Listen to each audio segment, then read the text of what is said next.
starting, and we're live. So this is a run through of Leagues of Cthulhu. Oh brother, where art thou? It's set in England, 1892.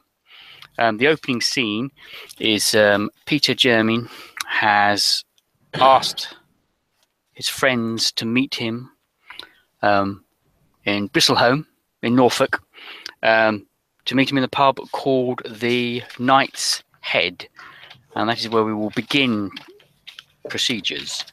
He hasn't told you much other than he'd like his dear friends to be with him. Something about the reading of his mother's will. So if you'd like to introduce yourselves, there are 3 other people with you, and they are Simon Crofter, Mable Patten, and Walker Sims. Walker Sims owns a bookshop.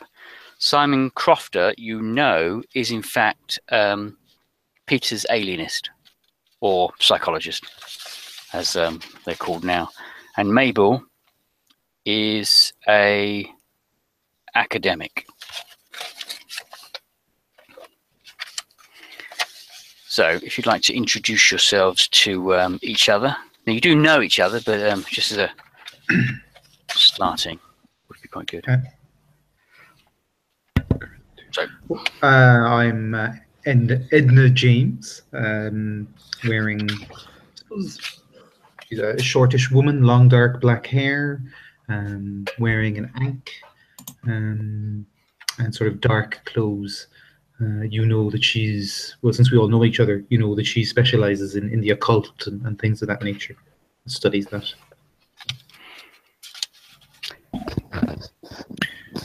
Peter Jermyn. He is a tall fellow, slender. I couldn't pick out a face out of the crowd. Fairly plain, ordinary looking. But when he speaks, he's sharp and to the point.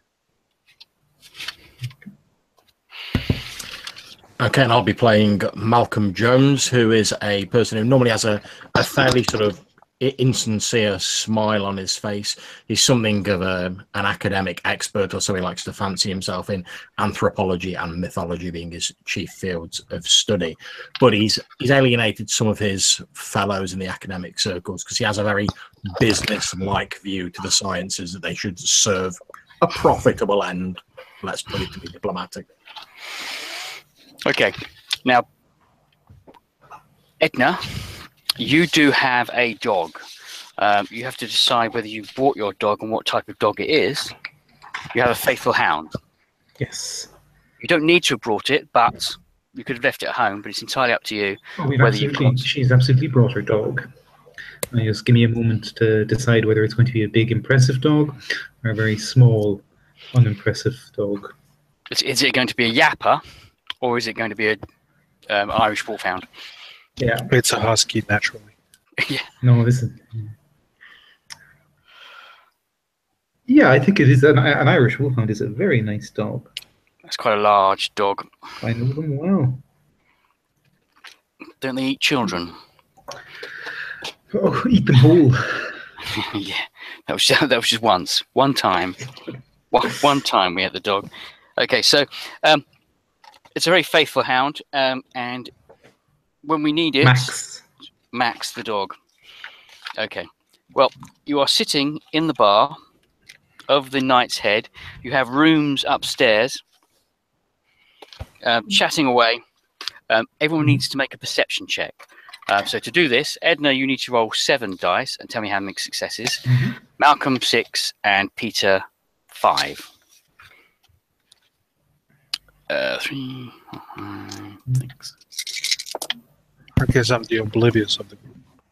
Okay. 3 for so me. 3. Okay.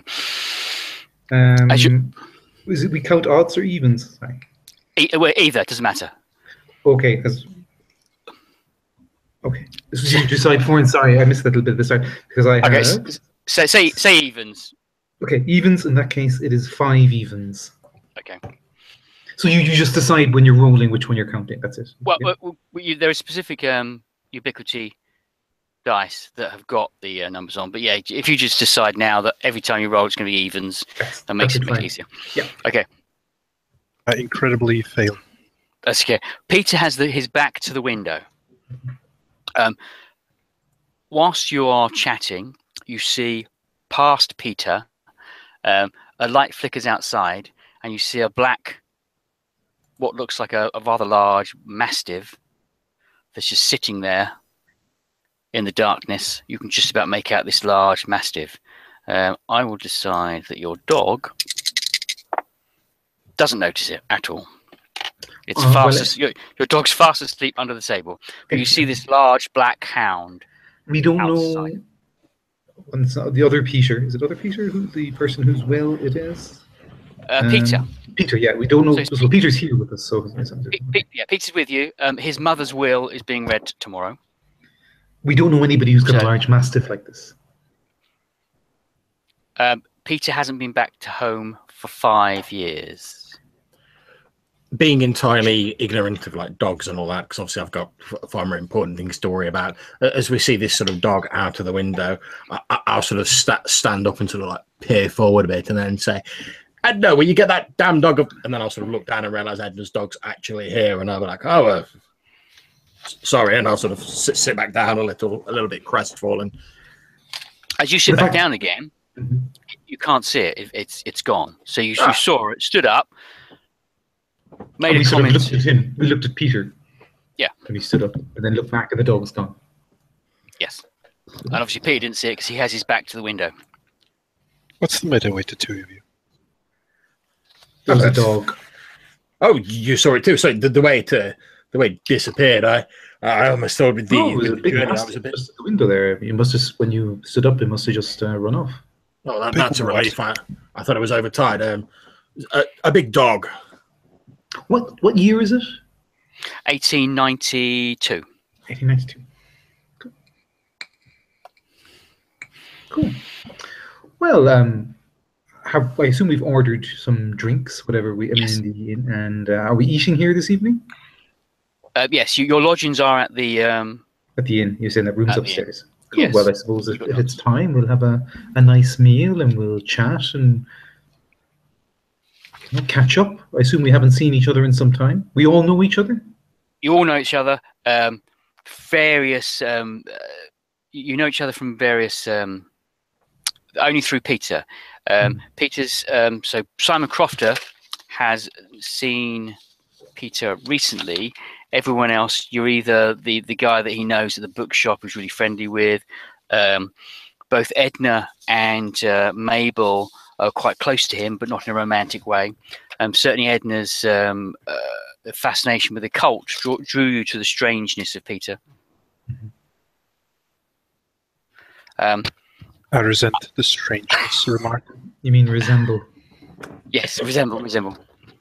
You all know that Peter has a small amount of baggage.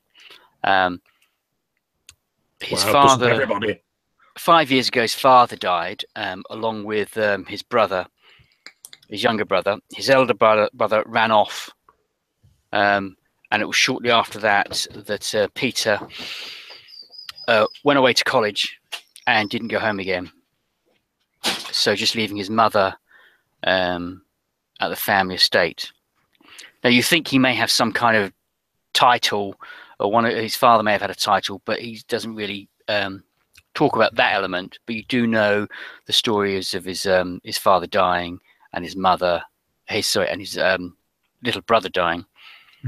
But hasn't really gone into much detail as to how or why that happened. What sort of locale are we in at the moment? Norfolk. Right, cool. So you are here. Let me get the map. Yeah. So, so you are, if you can see, so I think it's Bristleholm. I cut off the map too soon. So you're in the pub on the main road. Okay. And you think Peter's house may be one of the estates, or one of the larger farms around here somewhere. So it's mostly farmland and sort of fields and stuff like that. Right, Yeah. okay, cool. Yeah. Okay, so I'll be sitting there. I'll be sort of like putting tobacco into a pipe, and I'll say, "Well, it's all very pleasant to have everyone here and to having this meeting and drinks and a little chit chat. It's all very civil and all that. But perhaps if we could get down to business, I'm sure we're all very busy people. Well, we're not going to be doing much until tomorrow, are we, Peter? I mean, So Mabel and Walker are quite quiet, but Simon, he says, Peter, you have been looking after yourself, haven't you?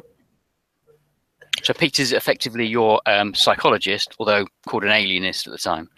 Well, I do a squat once in a while, if that's what you mean. Yes, that's it. That's exactly what I mean. So you're looking a bit peaky. No, Are you well, Peter? quite fine. Nothing doesn't matter. Look as if you've had a shock. Not at all. I am quite all right. his mother's passed, so that's bound to be a shock, isn't it? Yes. Well, last of his line. So that makes you Lord now, doesn't it, Peter? Well, it certainly depends on what's in that will. Yes. Well, let's hope you'll be inheriting a tidy sum, old boy. Yes, because not Lord, was it? Your father wasn't a Lord, was he? He was a Viscount. So you're Viscount Brightholme, wasn't he? So Viscount. They make those lovely biscuits. Do I know anything about given that I'm something of an expert on history, do I know anything about the family sort of history? Anything particularly noteworthy or interesting about them? If you make a history roll, or even anything particularly salacious in recent times. Yes, everyone if you haven't got a history, just make an intelligence roll and just get 2 successes. I'll just take the average and take 3 then. Okay. I'll do the same, actually. Peter's family, the Germans, have had an interesting history. One of the grandfathers was a big game hunter, and went off to Africa to find his fortune. Another one went mad and tried to kill his boys again in Africa. Another one ran off to the circus and was killed by an ape. Another one ran off and married a gypsy. Came back, he was forgiven. One was in a mental asylum. So yeah, they're quite an interesting bunch of fellows over the course of the last 300, 200 years, since the 1700s. Okay. Quite beforehand. I should forget this inheritance business and just write a book about the family history. Yes, I'm sure you make lots of money on that. Indeed, you should. You might want to leave out that grisly business with the ape, and yes, I'm not quite sure civilized people would be ready for that in a publication. It may be modern times, but it's not that modern. Yes. Quite so. Edgar Rice Burroughs' Tarzan's been out recently, though, isn't it? Maybe. Maybe later. No, that's later. Well, I dare say you could you could market it as some sort of shocking fiction if you fictionalize the details or some such. You could probably turn a fair profit with a fictionalized account of some of the German family ancestors. Quite a colourful history and all that. Yeah, you could make a decent scientific romance out of that, I believe they're called these days. Yes, a romance with an ape. Quite. Yeah.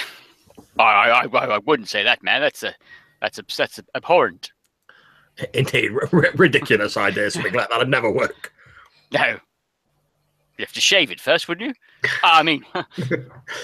Oh dear, really? Although it's an interesting... As he downs his clutch. Oh, I must apologize. Interesting anthropological fact, and I'll just start droning on about sort of like the closeness of humans to apes, almost sort of not noticing that no one's interested in like the quite dry rubbish I'm droning on about. As I heard that Darwin chap has been saying about man and apes and some ridiculous yes, notion. It's quite interesting work. I don't know whether anything will come of it, but at least he's making people think and well, becoming quite famous, or should I say notorious in the process. I'm much more inclined to believe his cousin Galton. His idea, his work on eugenics is revolutionary. Well, it's a long established fact that the strong tend to survive and the weak tend to perish. That's simply the way of the world. What was it that poet said? Survival of the fittest. Well, yes, I wouldn't know a great deal about poetry. Not really my field, to be honest. But was it Swinburne? No, I forget. One of those poets that said the survival of the fittest, or the person who could best fit. No idea what the man was talking about. But I do like that eugenics idea. We could get rid of the. I think it's got legs. I think it's got legs. You mark my words. Hard science is where the real money is. I've yet to meet an incredibly wealthy poet. Most of them, from my recollection, seem to all die penniless in flophouse and places like that. Science is where the money is, and business is the engine that drives science forward. You mark my words. Yes, yes. Herbert Spencer. That's it, Spencer. That's the man. Yes. I suspect he'll be lost in the annals of history, and it'll be that Darwin chap who has that quote. But certainly, yes, Spencer. Yes. What's he? I'm sure he was a poet. Someone mentioned eugenics. Eugenics. It's, Darwin's cousins. It's a build on top of the atavism theory. I wouldn't take it too seriously. Well, we shall see. We shall see. The future's bright. Yes, you see, but very, very roughly in layman's terms, it's all based around the idea of selective breeding. You know, one can breed in desirable traits and weed out undesirable traits. Come, man. There's a woman in the room. 2 women in the room. Hold your tongue. It's but let's not talk about breeding in front of our guests. Well, we've been past The blushes slightly. I do apologise. It is. I tend to quite forget myself where the business of science is concerned. You must forgive me. Let's have another round of drinks. So you there, and I'll sort of get some more drinks in. 4 pints and 2 sherries. Yes. For the ladies. So after several hours of drinking and eating, you decide to, unless you want to do anything else tonight. You retire for the evening with plans for the morning to meet up to make your way to the offices of Messrs. Puck and Pook, lawyers who will be handling the will of the Viscountess, the wife, the Viscountess. As we're sort of heading there, I'll be saying, What time? Sorry. That's fine. Go ahead. What time? 10 a.m. Okay, so just before that, obviously, early in the morning, get up early, take Max out, go for a long walk, come back, meet the others. In which case, okay. I'll probably join you on that walk. So I was planning to speak to you in the morning anyway, and I'll be saying, Edna, you recall that large dog we saw the previous evening for a moment through the window. Tell me, I've done some small dabblings in the field of mythology or terribly fanciful stuff, but it does help form an idea of the society that gave rise to such myths. And I read up a little on local sort of legendary, etc., before I came here. Passed the time on the journey. Have you ever heard anything about the myth of the black dog? I know you're something in that way, if you'll forgive me for saying so. Have I something like the Grimm or whatever it is in this? Yes, if you make a occult roll, where have you gone? Occult 3. You can take the average on that. My average is 3. Yep. Let me. There is a myth of a number of different black dogs. I'll be relaying this to you as we're talking. Yeah, no problem. So, there's the Grimm. Is one. These dogs can turn up for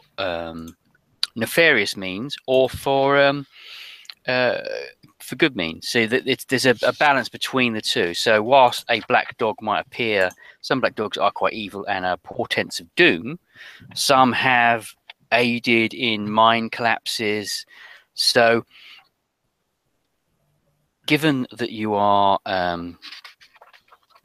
heading towards a will where and Peter's family has got a history of death, if you were to believe that this is some kind of creature, a black dog of myth, then you would lean more towards the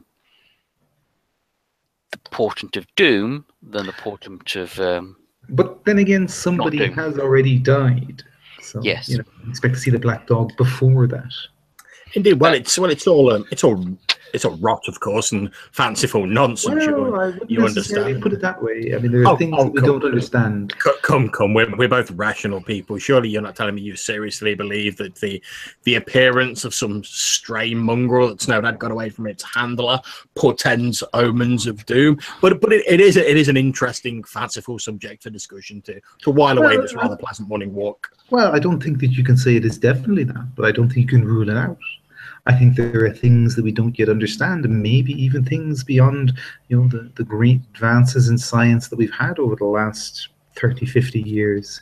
Well, I'm quite prepared to admit that there are things that there are depths and subjects that science has not fully explained yet. But I simply believe it's a matter of time rather than any sort of supernatural element or anything along those lines. After all, we know the foundation of the modern world is based around science and natural law. One thing you do notice, Malcolm, is Edna is shivering in the cold of the morning while she takes her dog for a walk on the moors. You, however, are quite acclimatized to this kind of weather and are almost out in a string vest. You're acclimatized to the cold, as opposed to Edna, who's quite wrapped up. Yeah. Okay. So. Well, I'm also, you know, smaller and from down south. Yes, from down south. So after you take the dog for the walk, it does its what dogs do, should we say? You make your way back to the inn. Everyone else is up and dressed, waiting for Peter to come down the stairs. Mm-hmm. You're muted there. Peter. Peter walks down. He is visibly under a bit of influence as he carries a glass that he very successfully hides to the side of his body. Okay. We know it, but in our understated British way, don't mention it. No. Well, the evening's getting better, but now I'm here with you, gentlemen, again. Lady. Simon says, you're looking slightly weller than you were last night. Shall we make our way to the will reading, Peter? Puck and Puck. Puck and Pook.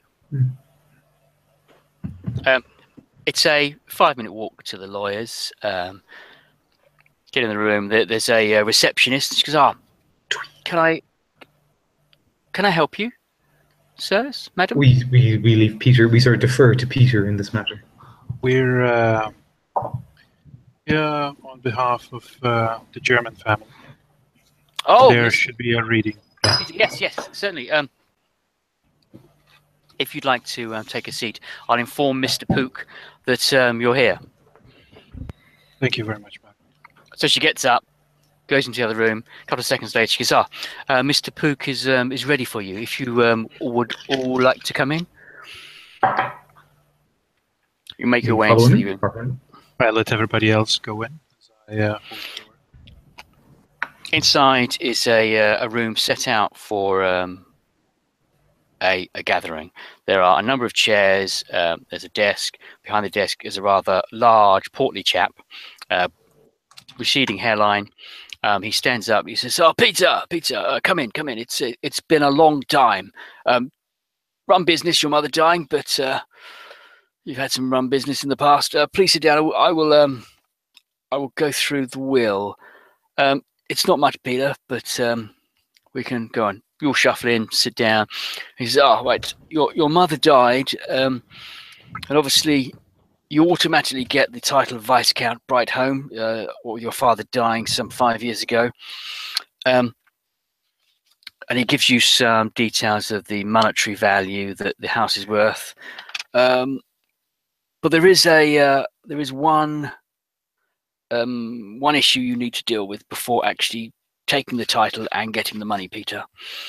Your mother was quite explicit about this, and that is you need to find your brother, your elder brother, Ulysses. Well, that's easy. I buried him in the backyard. No, that was Delamere. So Delamere, your younger brother, and your father, and now your mother are all buried on the grounds of the estate. But your brother disappeared that night 5 years ago when your father perished.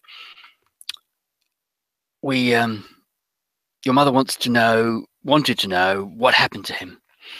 So if you can discover where he went, his final fate.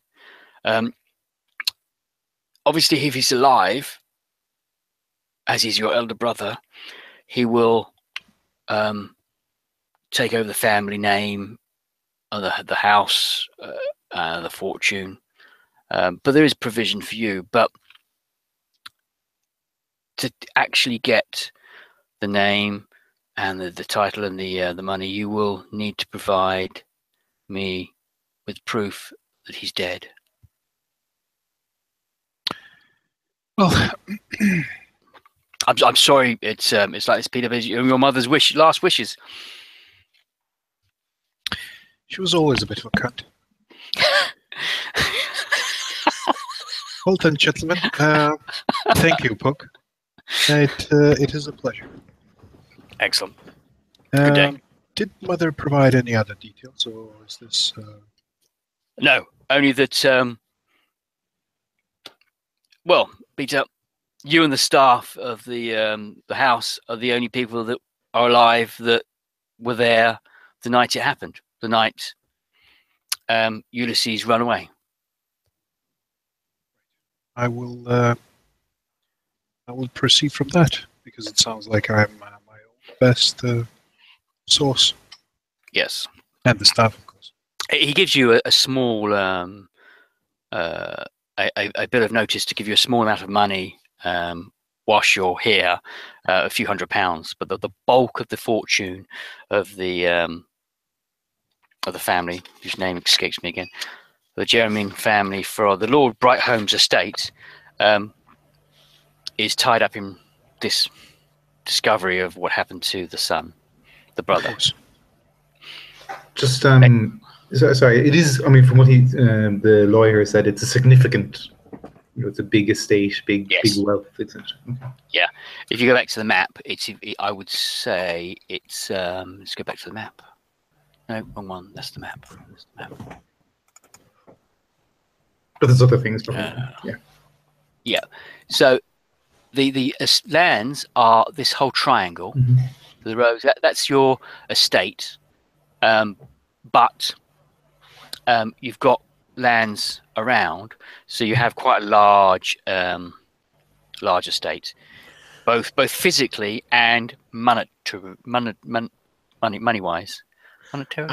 Monetarily, yeah. That's it. That's it.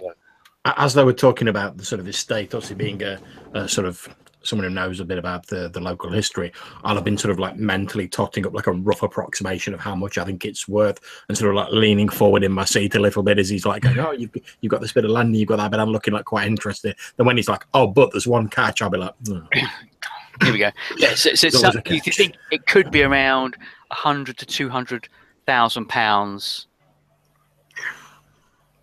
Maybe a bit more, maybe a bit less. But you're in your maths in your head. You're going, okay, well, that's worth that. That's worth that. Maybe, yeah. So it's a lot.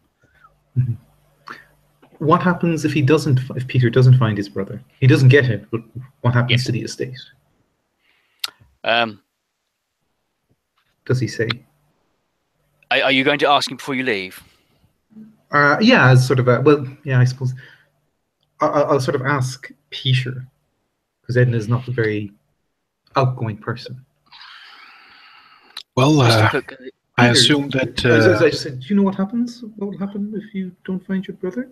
I assume that the solicitor will put it in a big pile and burn it all up.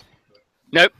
If the lawyer says if you don't find your brother, then nothing happens for 2 years, and after the 7 years from your brother's disappearance, you can apply to the courts to have him declared legally dead. At which point, the estate's yours. So you could wait the 2 years and then the court case to get the money, or find proof that he is in fact dead or alive. Or If you can prove that in a short amount of time, you can obtain the estate beforehand. Well, if I were you, Peter, oh boy, I'd say you have very little to lose by at least attempting to investigate your brother's disappearance, and potentially an awful lot to gain. And well, you would stand to lose a significant amount of your potential incoming finances if you were forced to be drawn into a long, protracted court case. Those things are terribly expensive, from what I understand. Well, of course, I'd attempt to find my brother. I'm insulted that anybody would assume that I need the financial incentive for it. Simon Crofter puts his hand on your shoulder and says, "Peter, are you sure you want to do this? To what? You want to revisit the night of your brother and father's deaths?" Oh, for a moment, I thought you were proposing something. Yes. One time. Yes, I will definitely do it, because you see, it comes a time in a man's life when and all that stuff. So let's just do it. Okay. Or perhaps we should have a sit down and see what we can, what you know. I mean, is there any clues?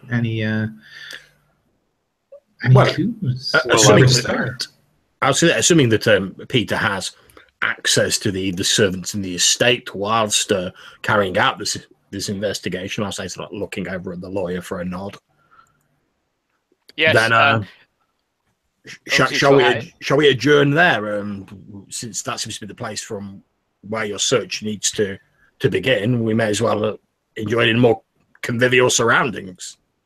Yes, let's proceed. As we walk, I try to remember how old I was when this happened. You were 18. 18. No, you're 18 now, so you were, where's it gone? You were 13. You're 13. Wait, I'm 18 now? You're 18 now. Yes, you are an older 18. You are 18. And what are the rest of us? As old as you would like to be. Okay. But Peter he's whilst he is young, he looks 10 years older than his actual age, if not 20 years older. Mm-hmm. When you do the math, you go, 18? He looks so much older. Well, thanks. So, Peter, you were 13, Delmar was 16, and Ulysses was 18 when your father died and Delmar died. So Simon goes, yes, Peter, we have discussed your parts of the incident with your father's death. If you feel comfortable enough to revisit this, then I will be here for you, Peter. Well, by all means, let's get comfortable and revisit it with everyone. And that way, I can just feel myself as a part of a group experiencing it, instead of everything resting on my shoulders, if you will. Okay. Here, a problem shared is a problem halved, and all that. Yes. So, are you going to go back to the Knight's Head to do this, or are you going straight to the manor house? Well, I would assume that if we're going to be staying here, that if it's a manor house, that we'd all end up staying at the manor house. Of course, everybody has a rope. And Yes. But before we go, I mean, we could get a proper dinner, unless we have a chef. What's the situation with that? Okay, so at the manor house, from what you can remember, there is a cook, a butler, a maid, and a groundsman. Brilliant. Well, we'll need to go and get our travelling from the Knight's Head anyway. Indeed, there's nothing to stop us having a stiff brandy to fortify us for the task ahead, and then we can head over to the estate. What do you say to that idea, Peter? Yeah, I'll second the brandy. Ah, good fellow. Okay. So you make your way back to the Knight's Head, which is only a short walk away. And as you get to the door of the Knight's Head, everyone make another perception roll. We'll do Perception. 4 even. 3. And that is 1, 2, 3, 6. Okay. Everyone, including the dog, sees a black, large bull mastiff some distance away, just sitting on the pavement. Your Max is going nuts. I have him on the lead, obviously. So As we say it, I'll go. There you go, Ed. I'll prove to you that this isn't no sort of bugaboo or bogeyman to scare us.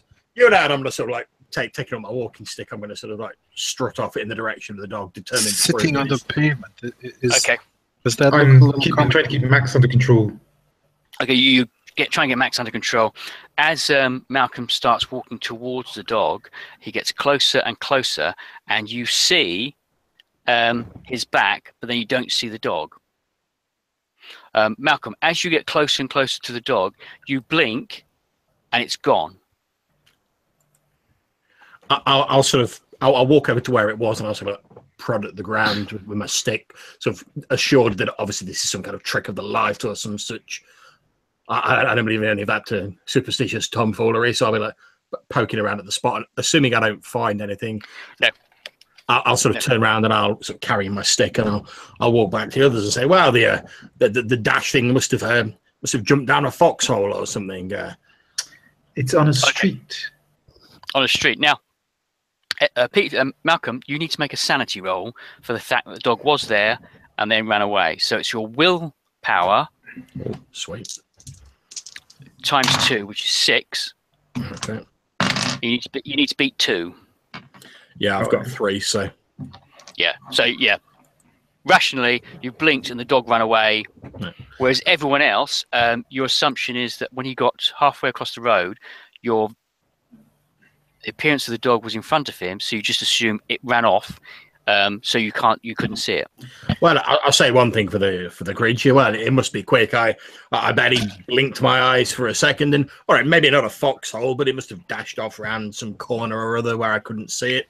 After all, what other explanation is there? Well, Edna sort of says to herself. Curiouser and curiouser. I'm just going to give him that look. I'm like, really?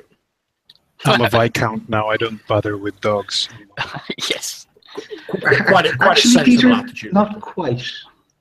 Yeah, not quite a Viscount. Just need to find your brother. Well, I'm a younger brother of a Viscount. Yes. Well, quite sensible, Peter. I'm sure it's nothing to worry about. Shall we continue? Mm-hmm. Yes. Let's Back to the inn. Get stuff. You go back into the bar, order a swift brandy for everyone. Medicinal, obviously, because it is 11 o'clock. Just to keep the cold at bay, you understand? Yeah, well, you need one for medicinal purposes, and obviously one to keep the cold at bay, because it is a walk to the manor house, unless you because nobody has one for the road. One for the road. None of you have any vehicles. You don't have a vehicle, no. But you could potentially try and hire a wagon or some kind of hackney growler to make your way. It's going to be. I'm going to say it's going to be 3 miles away. That's a fair walk with. I just have a carpet bag as luggage, sort of a Phileas Fogg type thing. Yeah, we'll get a wagon. I think it's only proper. So you would need a growler. Is that a two-wheeled Hanson type thing? The Growler's the four-wheeled. Oh, okay. We'll get the Growler. The Growler's a four-seater. Mhm. We'll ask so the inn to from- organise it. I'll ask in the pub to hear if they have one. So you are roughly here where the cursor is, and the manor house is going to be around this area here. That's a road So- down there around the hedge line? Yeah, that there. Mhm. I'm pretty sure there's a road down there, but it is now. It is now. It is now. Let me just get the cursor back. So sitting behind the bar is a rather thin, gangly chap cleaning a beer bottle, a beer glass out. A growler. Oh, don't know about growler up here. Obviously, he's moved from the West Country to Norfolk. He says, "Don't get many wagons or growlers up here. Not London. I may get one of the boys to get a wagon out." Well, my friend is potentially going to be spending an awful lot of money and bringing an awful lot of wealth into this area. It wouldn't do for him to roll up to his ceremonial home in some tattered old wagon. You're sure you can't manage anything better, man? Plus, I'm a Viscount German. It's not like I'm going to live long. You better use me while I'm here.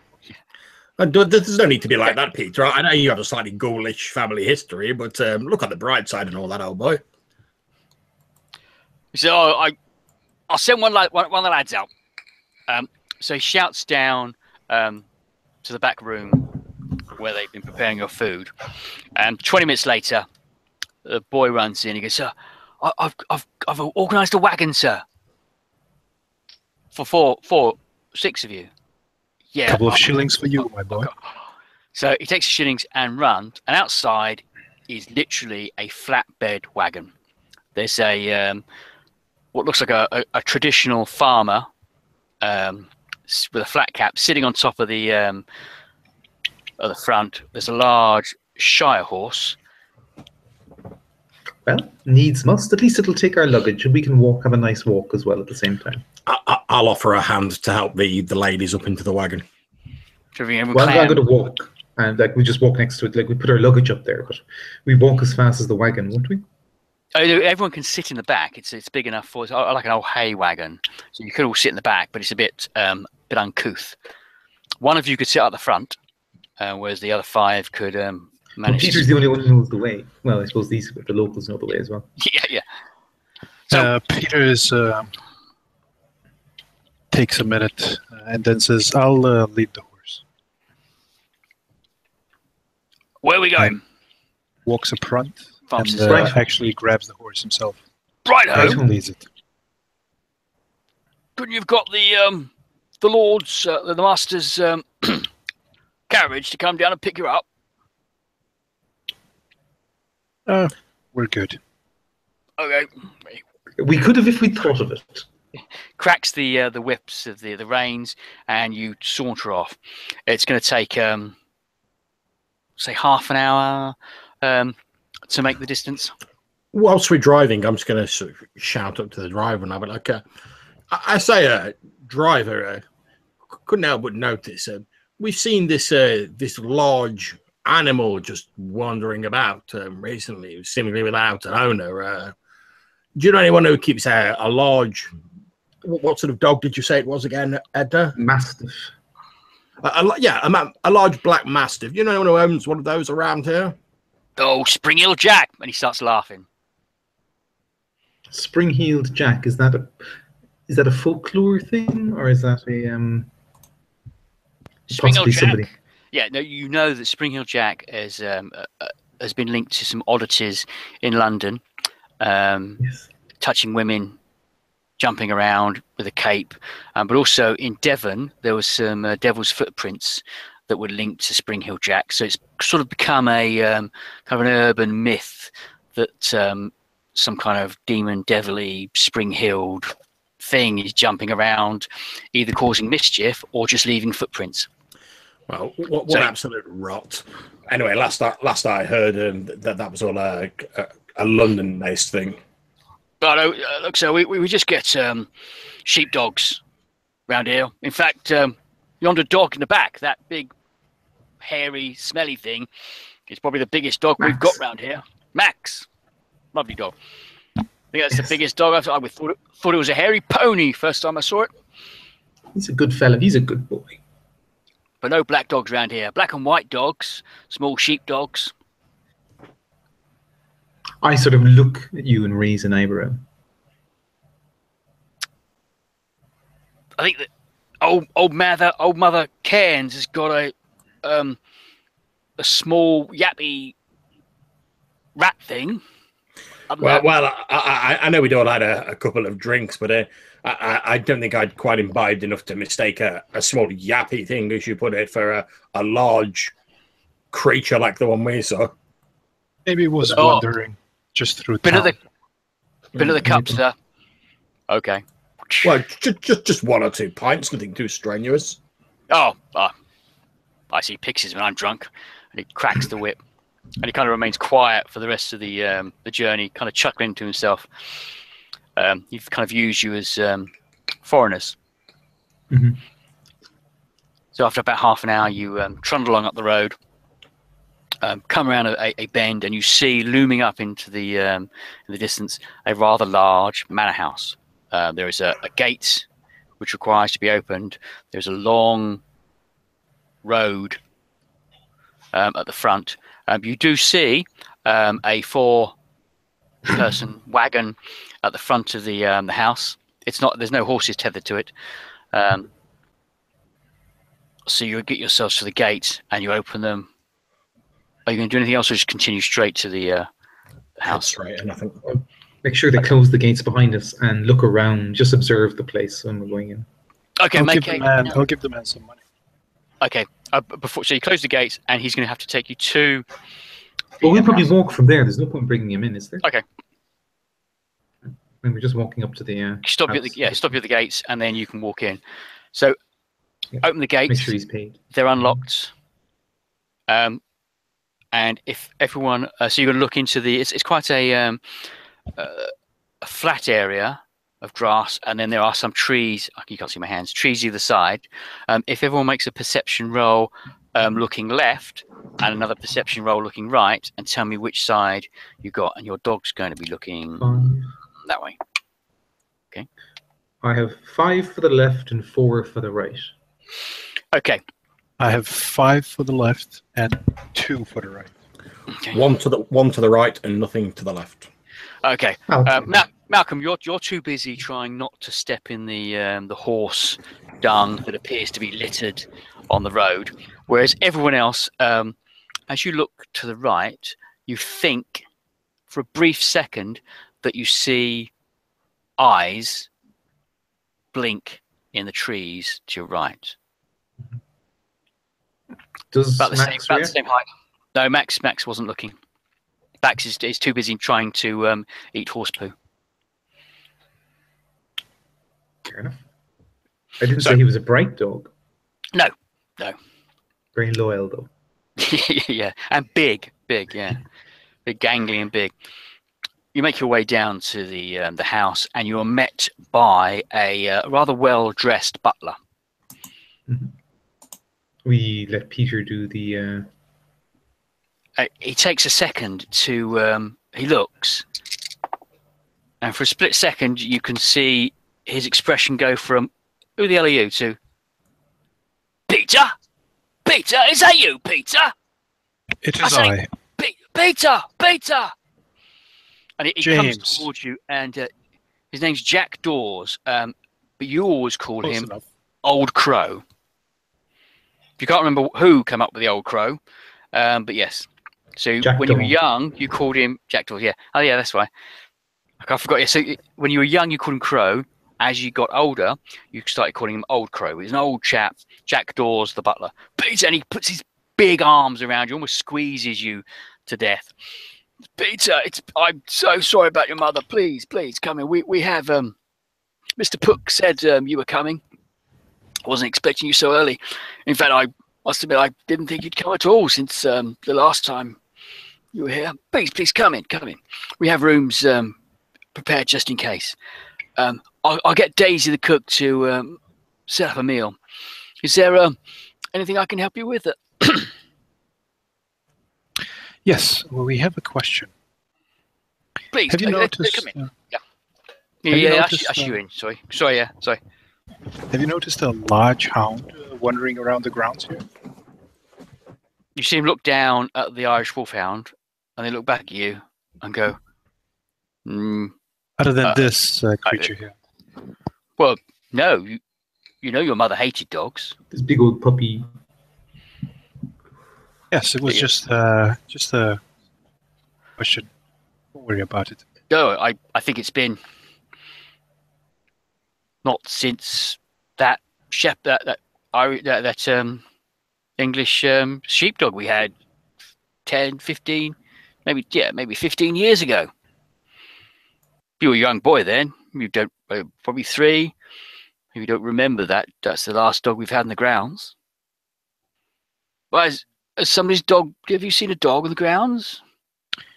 Well, not on the grounds, but just wondering. Oh, okay. Well, coming from the cold, and we'll sort out some nice hot cup of tea. And you'll have to introduce me to your companions. Right. This is Edna. Malcome. Edna James. I am not.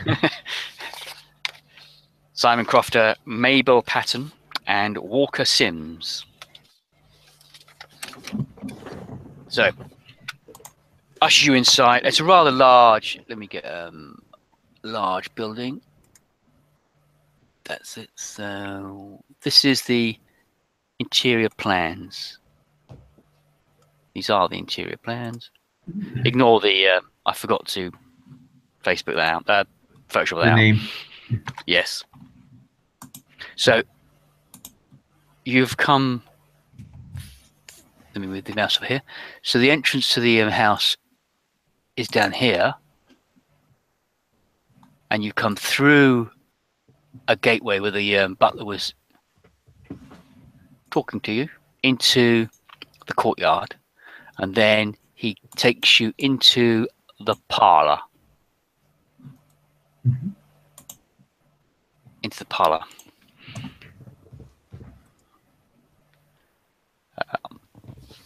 After a couple of minutes, he comes back with the cook, the maid, and the groundsman. So these are 4 members of staff that have been there for as long as you can remember. There's hugs, some tears from the maid and the cook, and they say, well, "Whatever we can do to assist you, can we take your bags?" And the butler says, "I've put you in the master bedroom, the second bedroom," and he kind of gives you an indication of where everyone's going to sleep. There's enough for 1 room each. Mm-hmm. Fantastic. I greet them all and I express my gratitude and my condolences to them as well. And ask about the food. Venison, eggs, and other stuff that goes with venison. Potatoes. Quality chef here. Yeah, full meal. Yes. There'll be a venison meal. There'll be 2 courses, and we will set the set dinner for 7. Unless you'd like a light meal earlier, says the cook in a deep voice. So you know the names of each of the members of the staff. The cook is called Daisy Bell. The butler is Jack Dawes.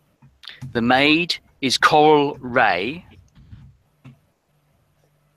And the groundsman is a rather old chap who should have retired decades ago. His name is Arthur Sims.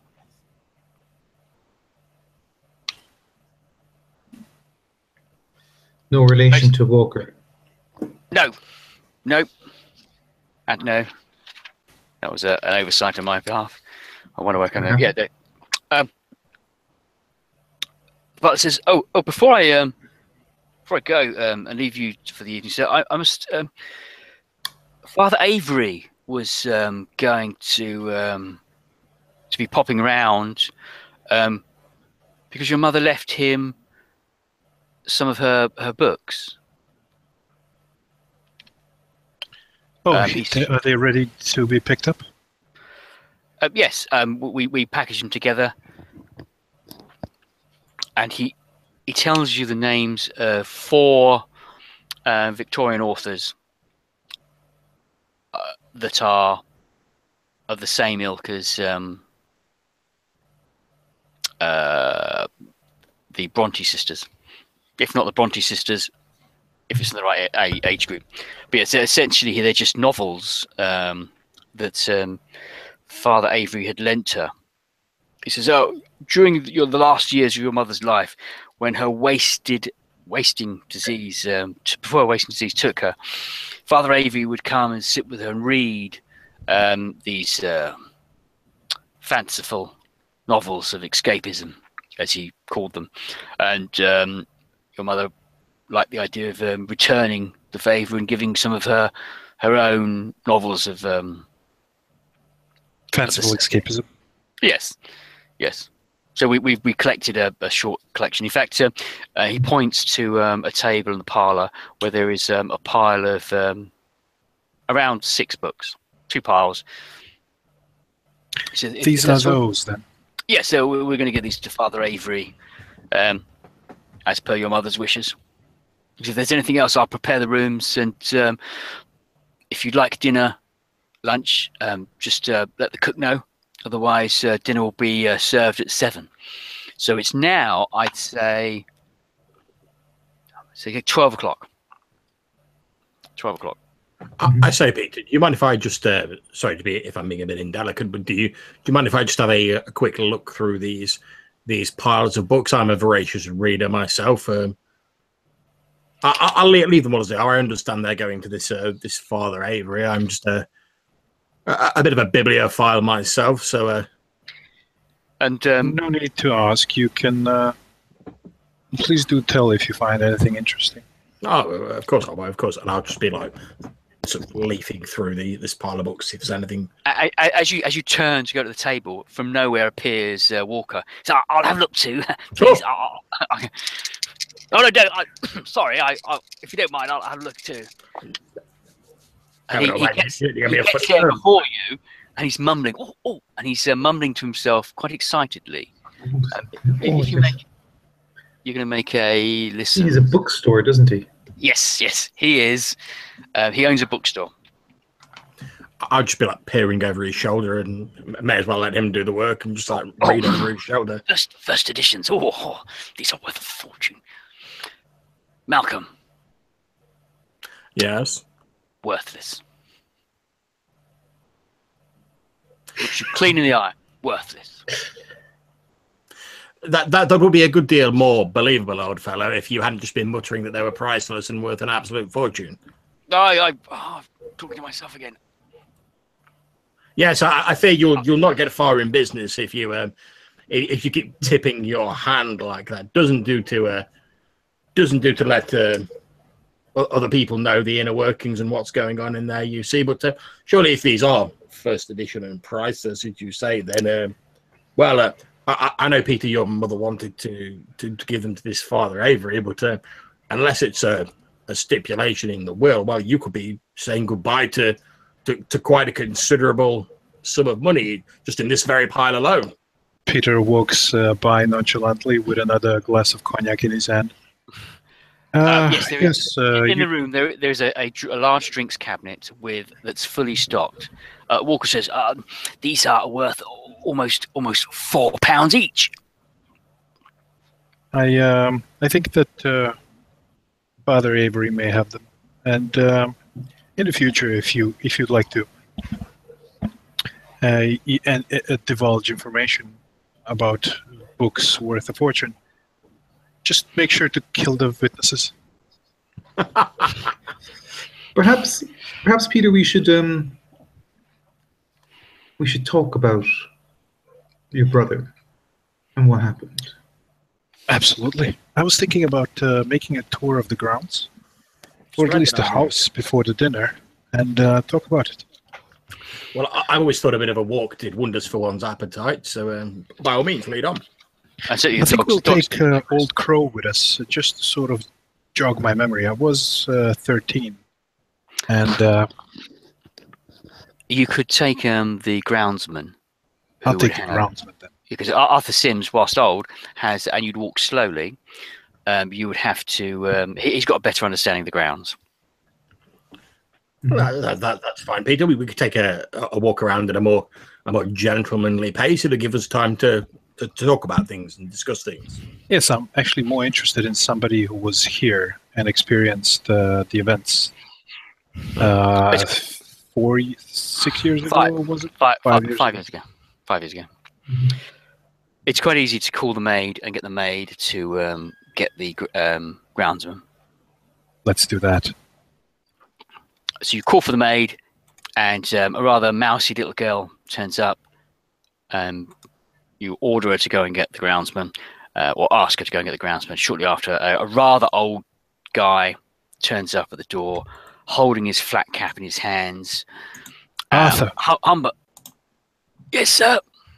This guy looks 90, if it's a day, and he looks doddery. He's got a natural shake. In terms of where you are, the house is roughly here, if you can see the cursor. Yeah. And that's the grounds. It's the best looking grounds I could find. So there's a classic kept garden is going directly to the front. To the right there is a slightly overgrown garden, as is in fact most of the gardens that aren't on that main stretch. So this guy's the groundsman, and he physically cannot look after the whole of the gardens. And what with your mother being poorly, there hasn't really been a need to do.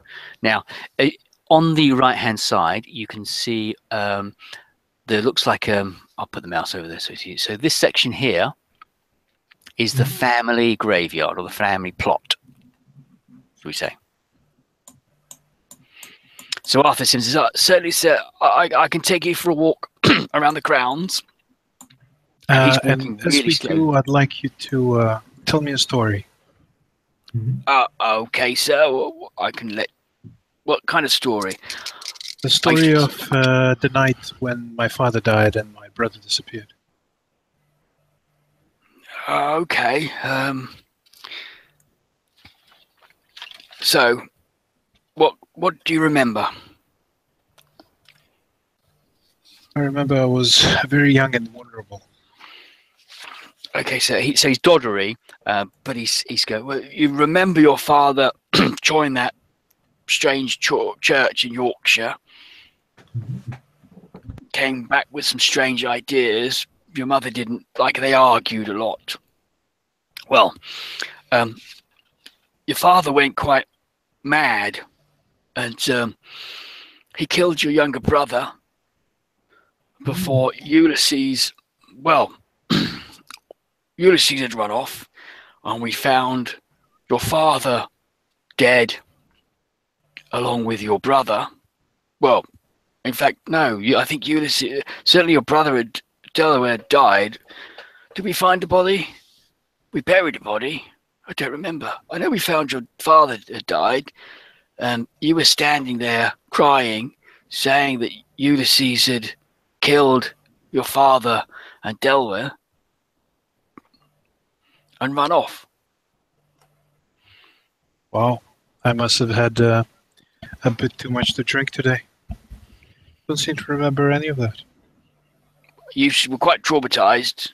It wasn't after that. Your mother sent you to boarding school, and you haven't come back since. And this is where Peter Simon puts his hand on your shoulder. He goes, yes. During one of our hypnotherapy sessions, you had mentioned the death of your father and the trauma of him dying in front of you. I hadn't realized that Ulysses had killed him, but that's what you had said in the hypnotherapy session. I see. When we did some mesmerism, not hypnotherapy, mesmerism. Where was this? Can you show me, Arthur? As Arthur Where? shows us. Sorry, go ahead. So where your father died? Yes. It was in the kitchen. Or was it in the scullery room? I don't remember. Kitchen, scullery room. You might ask the cook. I'll certainly ask the cook. Yes. Excuse me, Arthur. Was any hint of Ulysses ever seen again or heard of again? I think the butler Jack had said that he might have run off to his friend's house, but I don't know. I didn't run business. Absolutely. If you don't mind me asking, groundskeeper, you mentioned something about the late father of my friend here joined an odd church of some kind and had some strange ideas. Is there any possibility you could elaborate on that a little? Okay. What was the name of the church? Funny Wisdom? No. Sunny Wisdom? No. No, not Sunny Wisdom. Something Wisdom. Something Wisdom. Church of something Wisdom. I can't recall. I sort of lean over to Malcolm and say, perhaps the butler might be a better source of yes, house. I think you agree. I think I agree. I think this old fella might be having a little trouble with his memory. You've got maybe 30, 40 feet. He's walking so slowly and doddery that it's you're finding yourself having to walk so slowly as to almost feel stationary. Perhaps, Peter, we should let Arthur get back to his rounds. Edna, Yes. would you like to make a academics occult roll? And you're looking to get a difficulty of 4. Okay, my academics occult is base for rating. It's the rating, yeah? Yes, rating's a 6. Yeah. 1, 2, 3, 4, and then 2 1s. So There was a church in Yorkshire that wasn't called Sunny Wisdom, but it was actually called the Church of Starry Wisdom. Or Starry Wisdom. And that was rumoured to have some strange goings on. It popped up, lasted for maybe 10 years, and the whole diocese kind of vanished. Nothing to do with the Orthodox Church. But there were rumours of strange things going on, but only hints of rumours. So in the same way the Anglicans have hints of keys in the ashtray kind of thing. As we're walking back without Arthur, I'll share that information with the others. I'll tell them this. There was a church called, and it's about the same timeline? Yes. Yeah. About then, there was a church. Right. I will summon Jack, Old Crow. So when you summon or want to call anyone, the maid seems to be always there, ready to... it's almost as if she's hiding, following you around, waiting to be called. Coral. Fantastic. It'll take a while to get used to for everyone else. Certainly, growing up, you are really used to the fact that the maid would always be there, just appearing to help you. But yeah, everyone else, it's almost as if she just appears in front of you and says, "Oh, can I help you?" So anytime you want someone, she will just appear. I completely forgotten how good this feels. Yes, can I help you? If I make 2 quick requests in succession right after she left, does she appear? No, she's not that quick. How old is the maid? Would she have been here when these events originally unfolded, or? Yes, so she would have been a young 15-year-old. So she's 20 now. So you don't quite recognise her, Peter.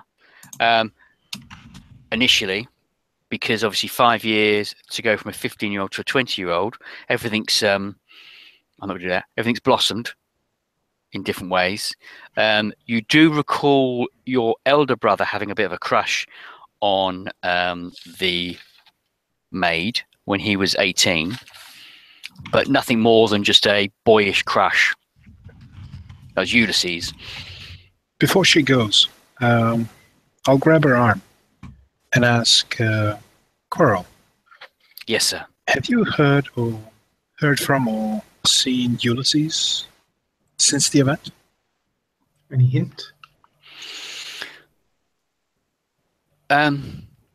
No. Is she lying to me? I'll make a we're gonna go with make a perception. I was going to say roll. firearms, but okay. Yeah. Investigate empathy roll. Empathy, right? Empathy And will do. that's the one that's called a rating, right? Yeah, so your rating's 5. Just a second. My random dice thrower. Oh, empathy is a skill. I have 3 successes. 3 successes. She says, I was off visiting my mother the week it happened. Nobody really talked about it. I do remember spending, if you beg me my pardon, sir, spending weeks cleaning up the blood. It seemed to be everywhere. But I don't recall anyone saying where Master Ulysses had gone. And Ulysses hasn't contacted you in particular? No. And you get the impression that she's telling the truth. Okay. As she sees it. Thank you very much for your help. Please, if you can get us Old Crow, that would be fantastic as well. Mr. Dawes, I'll get Mr. Dawes now, sir. She runs off. After about 5 minutes, Mr. Dawes turns up. He has a white apron on. He's been in the kitchen cleaning boots or something. Mr. Peter, you called for me? Well, we had some questions. Yes, sir. We were told that Ulysses might have ran off to his friend's house that night. That night. Well, Ulysses, as you remember, had 2 very close friends. Simon Cairns and Mable Jones.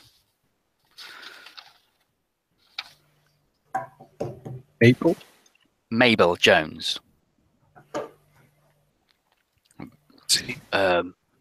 It may be that one of those knows what happened to him. He did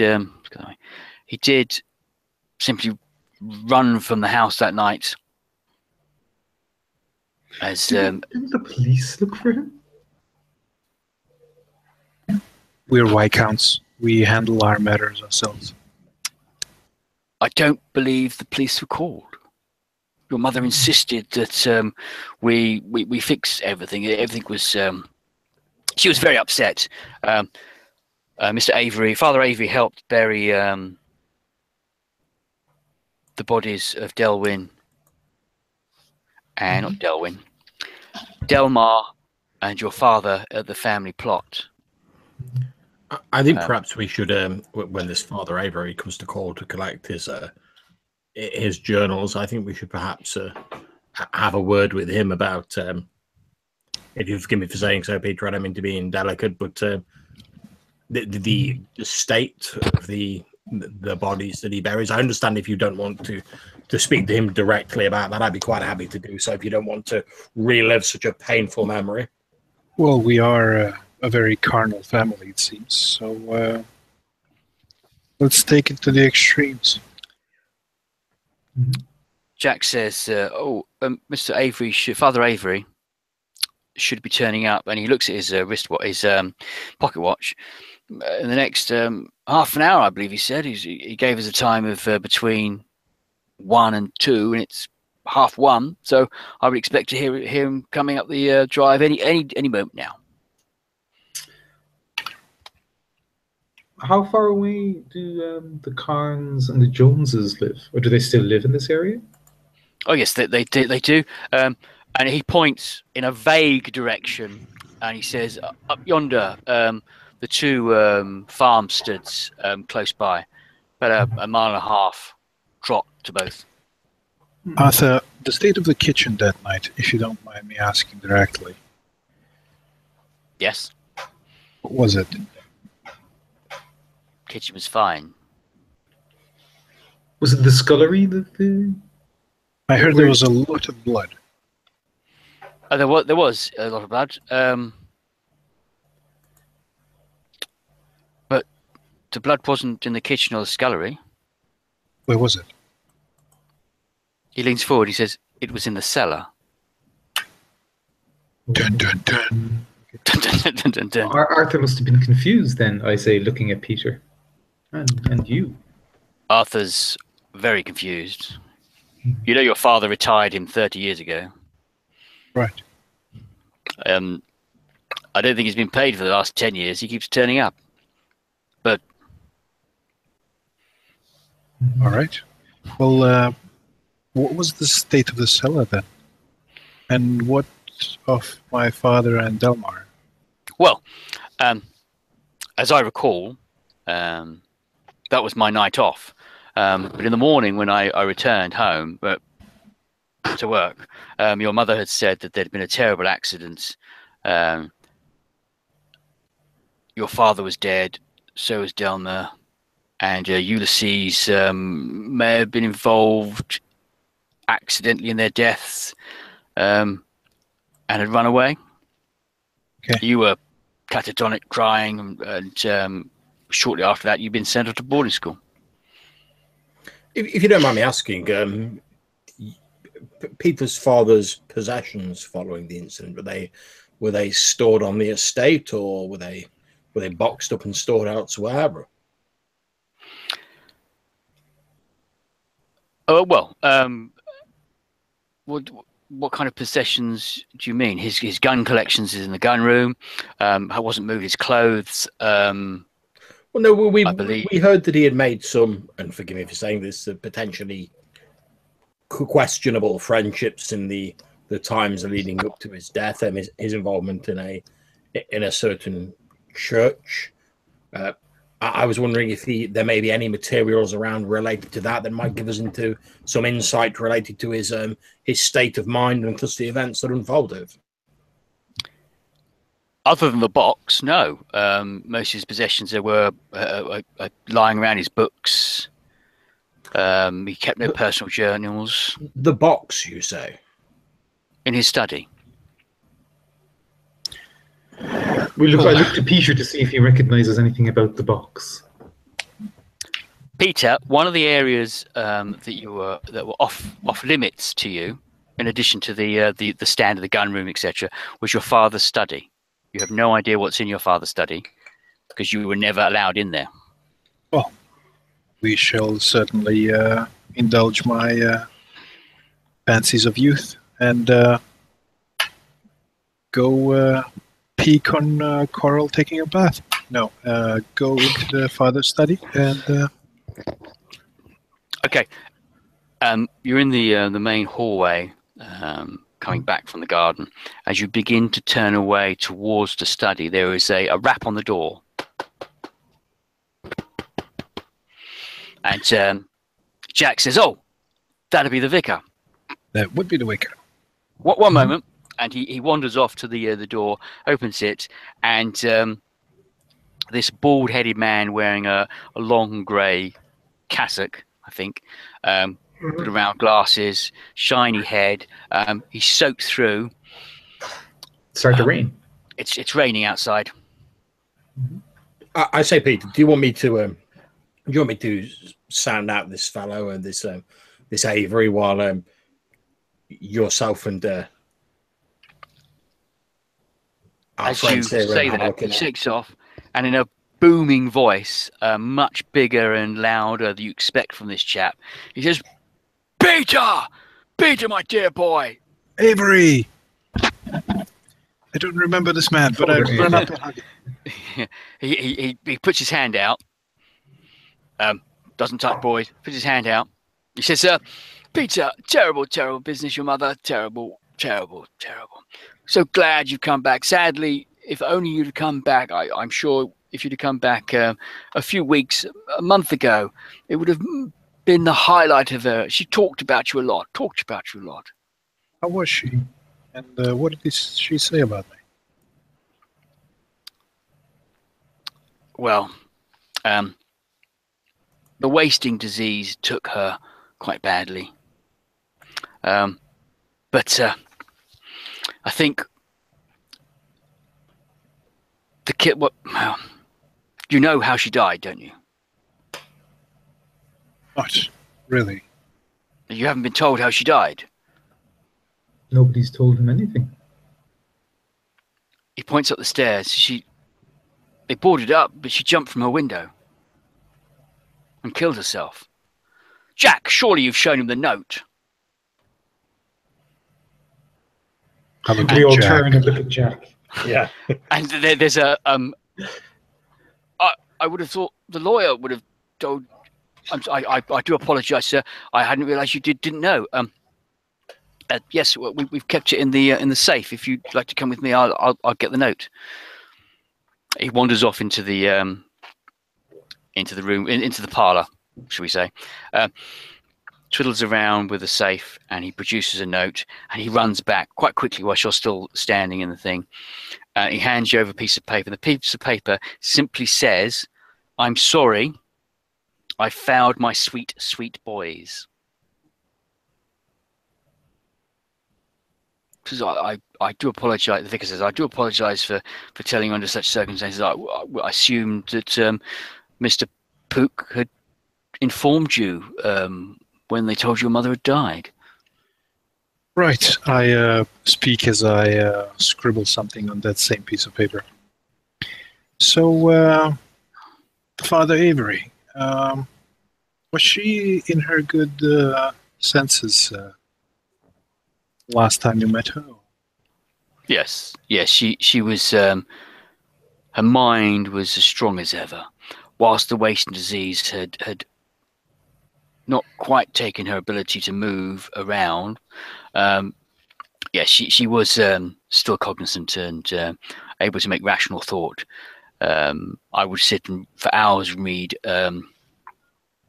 Jane Eyre and the Bronte sisters to her, which, if I'm honest, bore the pants off me. They are dreadful books. However, the highlight of your mother's day, me reading. Right. It's funny you should mention that Father Avery is it, and I sort of step forward and hold up my hand and say, Malcome Jones, a friend of Peter's here, his dearly departed mother has left you a couple of pile of books here that she said she very much wanted you to have, and I'll indicate the books to him.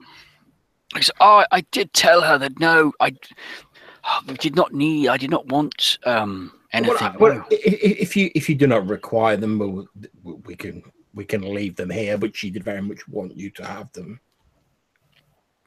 I'm sure we can. I'll put them in the jumble for the church spire. I'm sure they'll get a few pence. But I think perhaps you should speak to.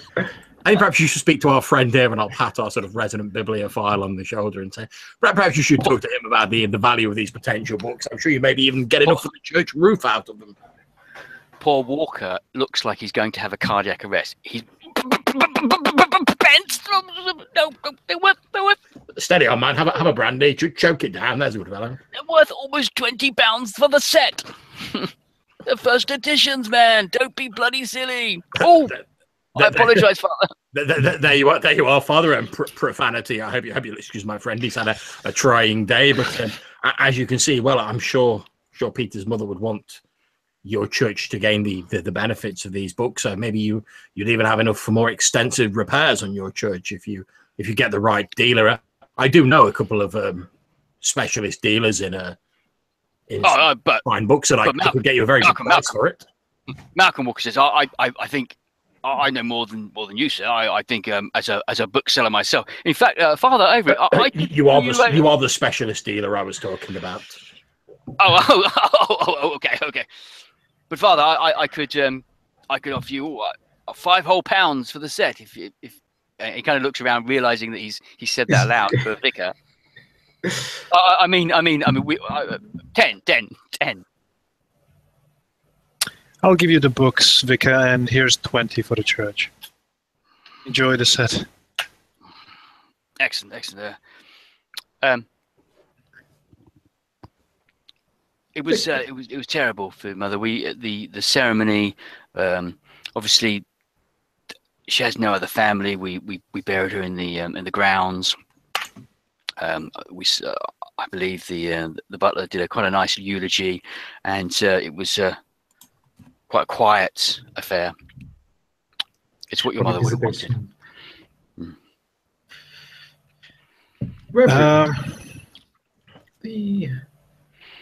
Let's take a look at a box.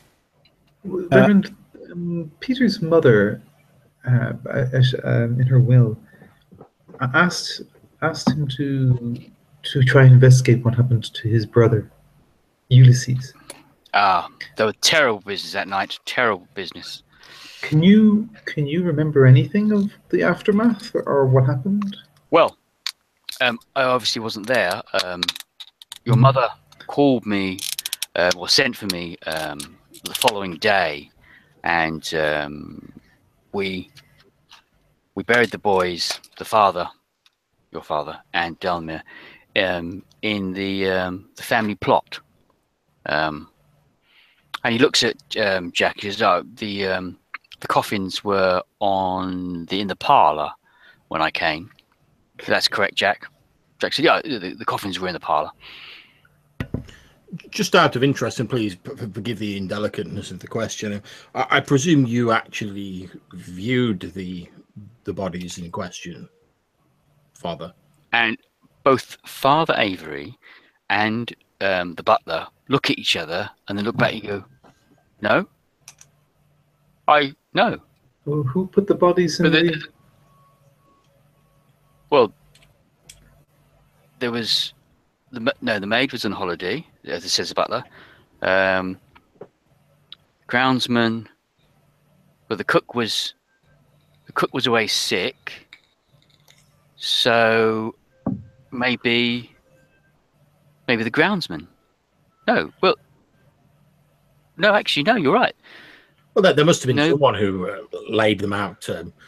I'm glad that they were laid out respectfully in coffins, but dash it all, man, there must have been someone who brought the coffins. Indeed.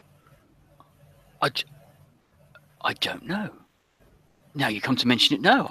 Is there a local? Must have been all your mother. Is there a local undertaker or someone who could have provided such things? Well, yes, but there was nobody here to go and fetch one.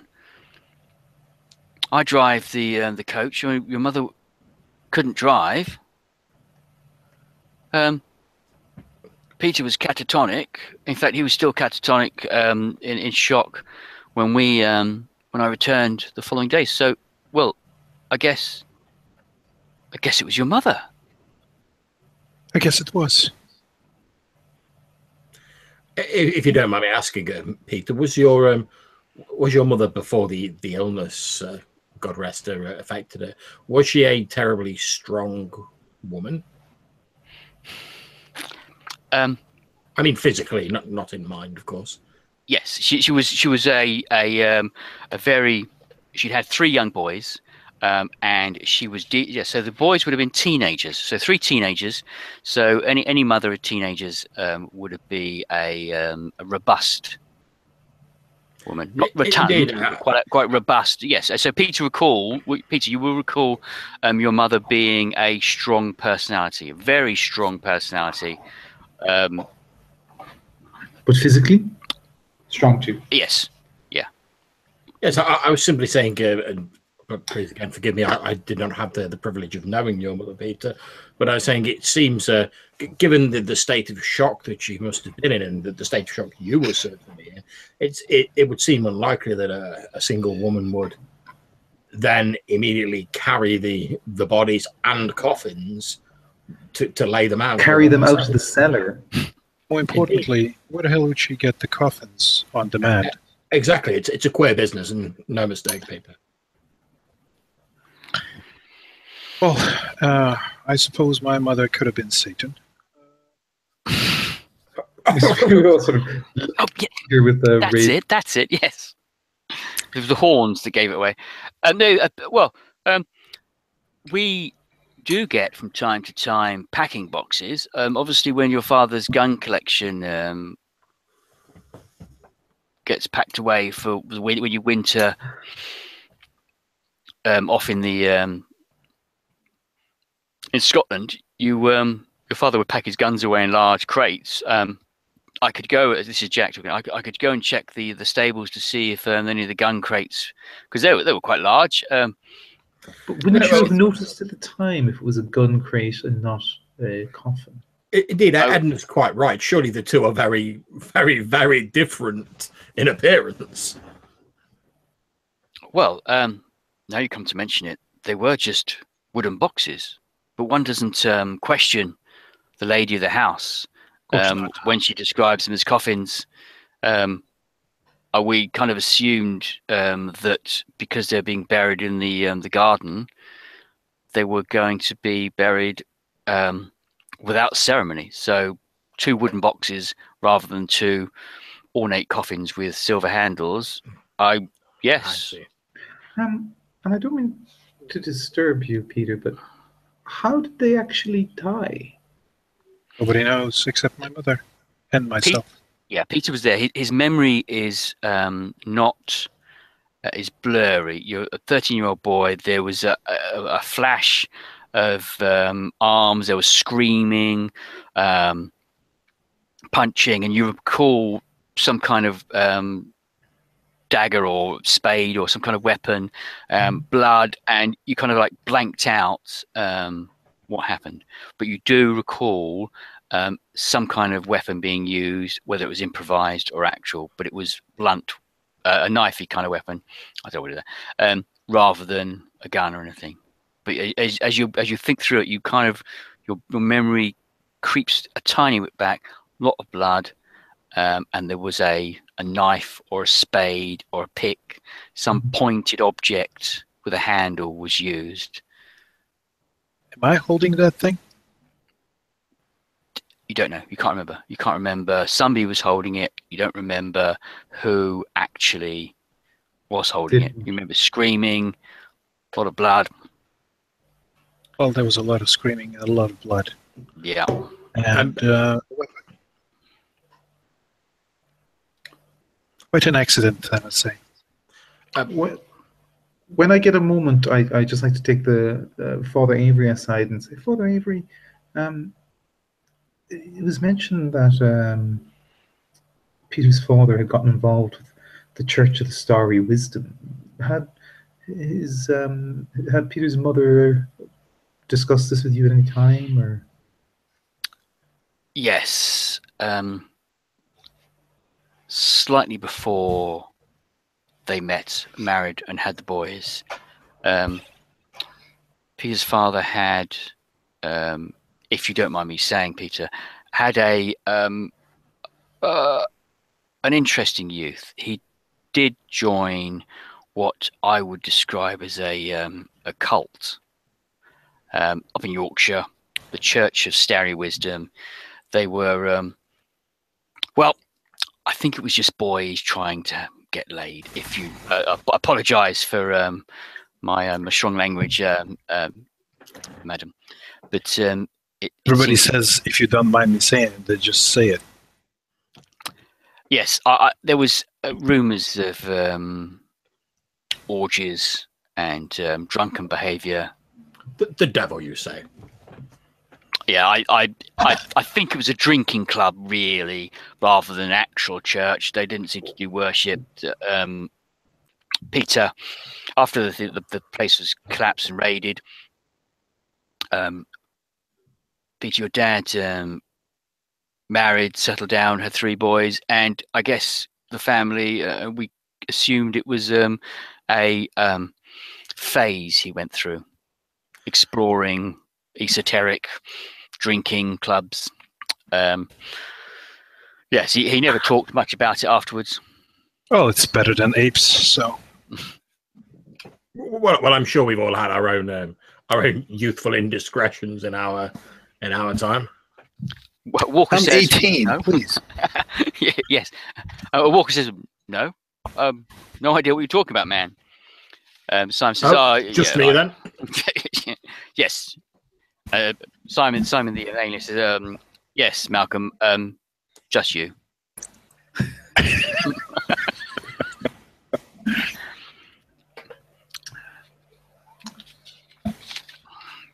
I don't object to the indiscretions. I object to the youth in our youth.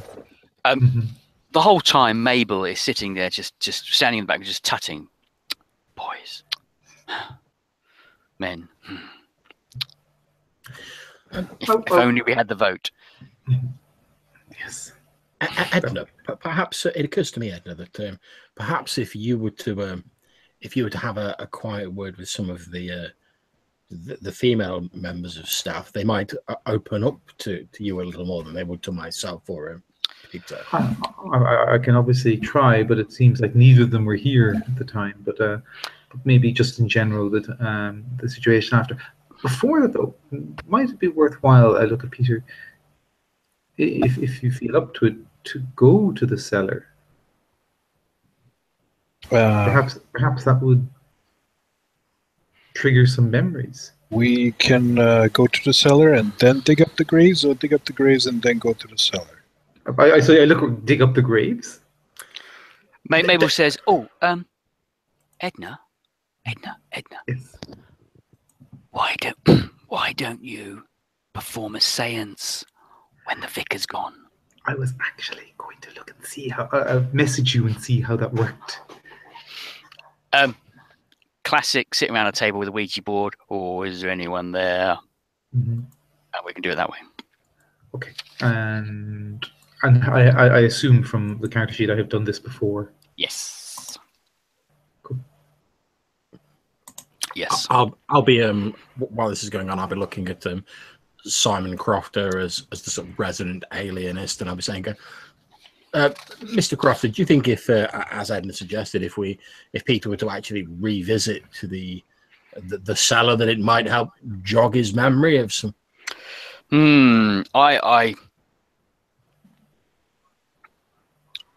Peter hasn't got closure for the event. That's one of his his ongoing issues. You require closure.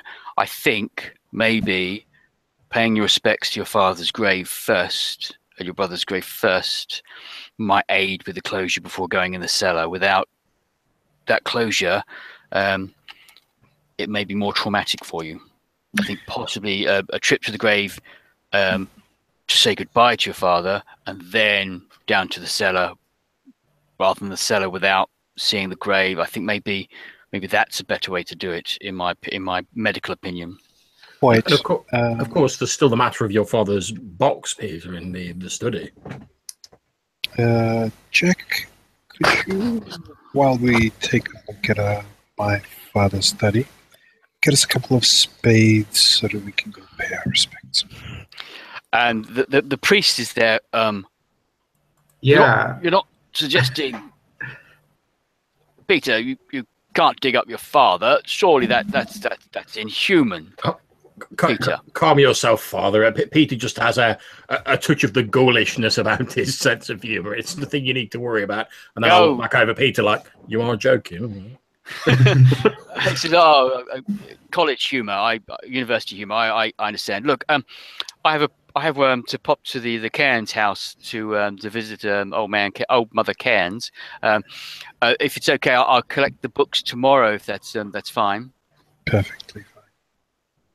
And he asks, pays his leave, and steps out through the door and starts to walk up the pathway.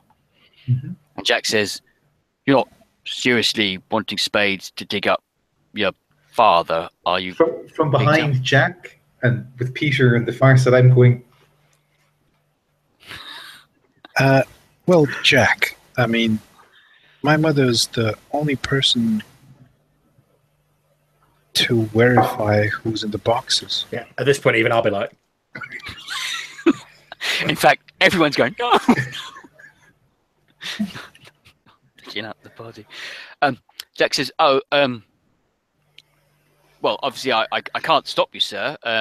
Spades will be in the stables, but you mentioned you wanted a key. I could get a key." Yes, please, to the study. We'd like to take a look at the box.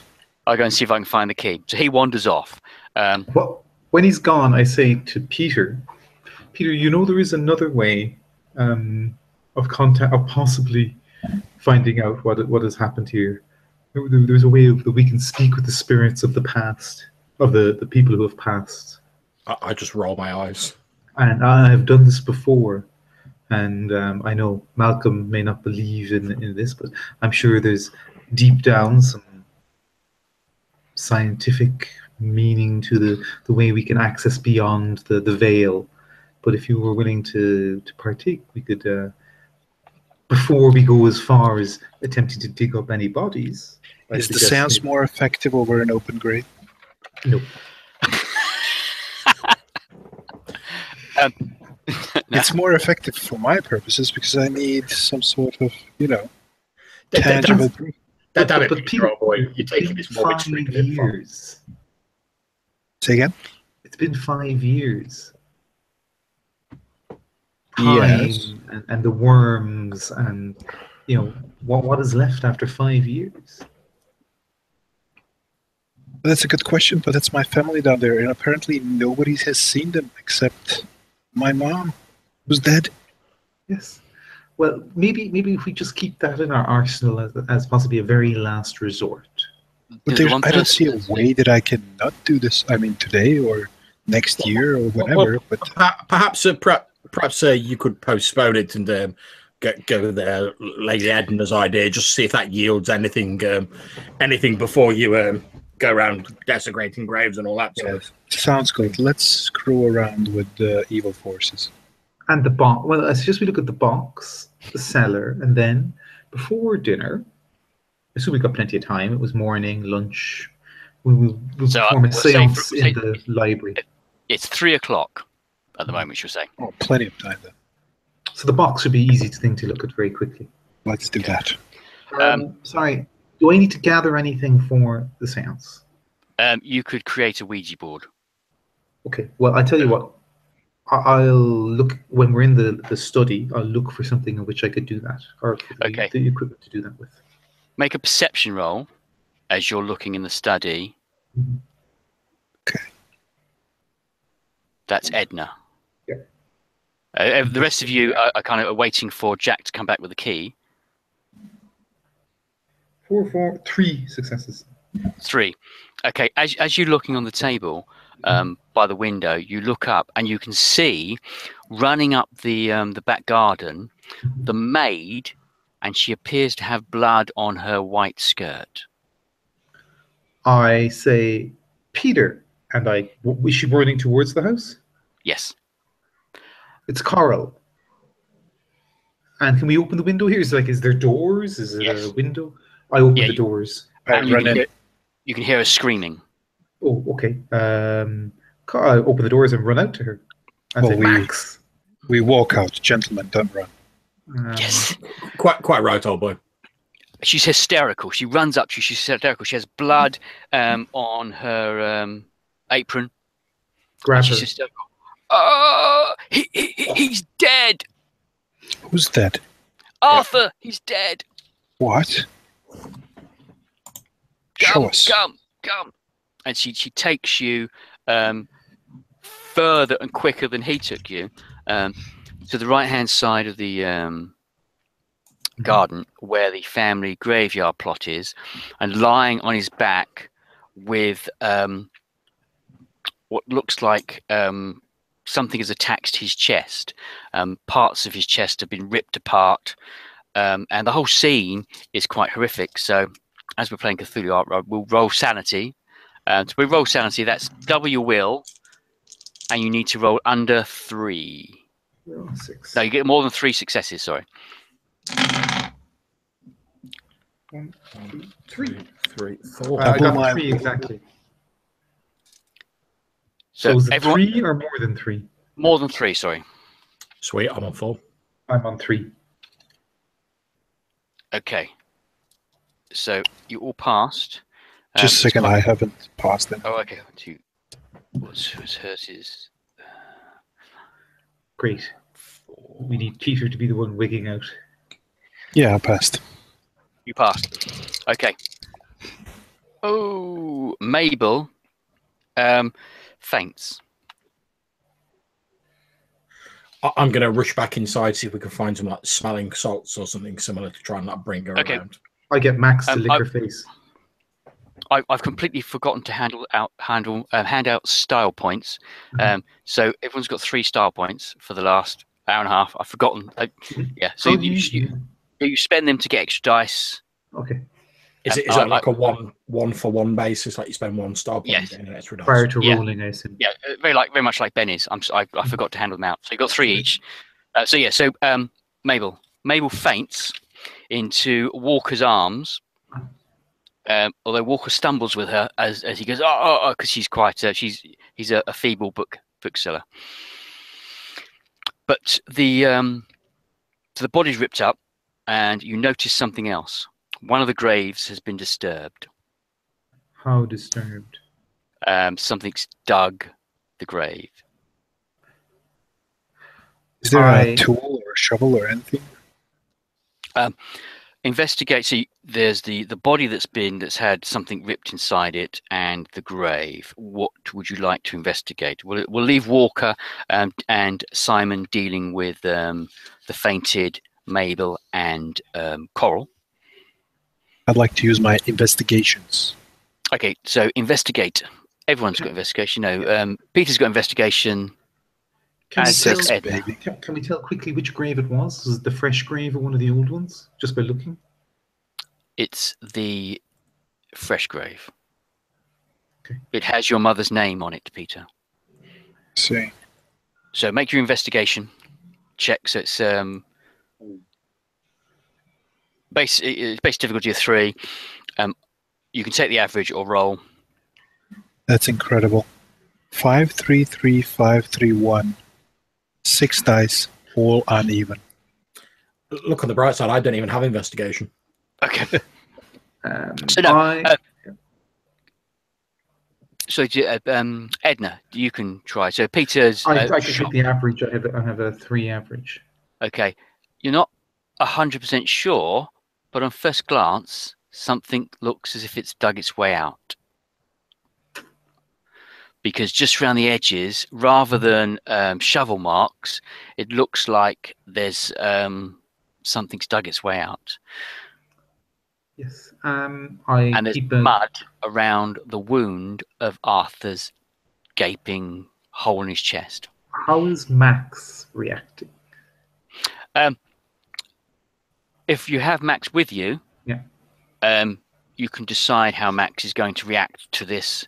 I forgot you had your dog. So yes, Max will react how you want him to react. Well, it's more a case of, does he sense anything like a scent, or it's not. It's okay. Like Yeah. So Max the dog, as you look at him, you can hear in his throat the beginnings of a growl, that tentative before a bark or before a big growl. He's got that. He's beginning a growl. And is he looking or sense? Is he like pointing in any direction? Is he giving any indication? Make a perception roll. If everyone makes a perception roll in the area that the dog's pointing, looking at. 4 successes. 3. Okay. The other side of successes. the main set of graves is your family's graves. Beyond that is other members of generations. One of the graves at the back has been knocked flat and you can see the turfs run up as if something has run that way, and some branches appear to be disturbed going into the bushes. Malcolm, Peter, and I point over. Arthur? It looks like whatever did it went that way. No, not Arthur. Arthur's dead. Arthur's Old Crow, is he with us? He was looking for keys. Yeah, no, it was Right. just us and Coral. Well, as Edna says, if whoever's done this has gone this way, I'd also like heft my walking stick in my hand. We'd best go and see if we can catch the damn grave robber. We can't have uncivilized things like this going on, and I'll be sort of storming off in the direction that Edna indicates. Let's give us a moment. We go back to open up the armory and Yeah, I was going to say, there is a gun collection. and properly outfit our little hunting party. I think we should get Coral back to the house. Yes. And Arthur, I think we should take Arthur's body. I mean, we shouldn't just leave it here. So we don't have anyway. time for all this lollygagging around. Whilst we're doing all this, whoever's committed this horrible crime could be getting even further away. I don't need any gun to deal with some layabout skulking in the shadows. A few quick raps of my stick will deal with them. Malcolm, as you look at that mention grave. gun, Simon stands up and he pulls out a Webley revolver and says, "I have a gun." You do not look sane right now. I have a gun. Yeah. Your psychotherapist, your alienist, has a gun. In fact, he's the only one with a gun. Oh no. Let us get something more significant and proceed to follow this trail. Good idea, says Simon. Let's get these people back in the house. And we start getting people back in the house. We do not Okay. worry too much about the corpse. He'll be fine. Okay. Cover back it in- with a jacket. Yeah. Place a jacket over the body, and you make your way back into the parlor, where what's his name? Jack is waiting for you with a ring of keys, a key ring, a bunch of keys. I grab it. What's happened? Show me the one for the gunnery. And he starts flicking through. And he goes, "The gunnery." Straight in. Open the door. I tell Jack as we're going, and when I'm next to Coral, Coral found Arthur. He's been killed by something. Oh my God, that's terrible. Did he fall over? Did you have an accident? What happened? Killed? Killed by something? What do you mean, Some man? sort of woman. Possibly some sort of beast. Oh yeah, sorry, Or- a woman. A beast? Well, that bloody dog you're talking about. Could be the one that was seen, but Coral's obviously with us as well, sobbing, I assume. Yes, chorus of Coral's and the one who found him. Did you see anything, Coral? no, I went out picking herbs for venison, as in the herb garden, and I saw Arthur, and I thought he was asleep again. He does have a habit of falling asleep, so I went over to have a look, and there he was, lying on the floor, with just a hole in his chest. I'll go and pour a brandy out and pass it to the maid. Don't get one from me. There's a moment when, while she's upset and really terrified, that moment of the master of the house handing her a brandy, her eyes light up. "Oh, thank you very much." Very politely, she accepts the brandy and swigs it back in one go.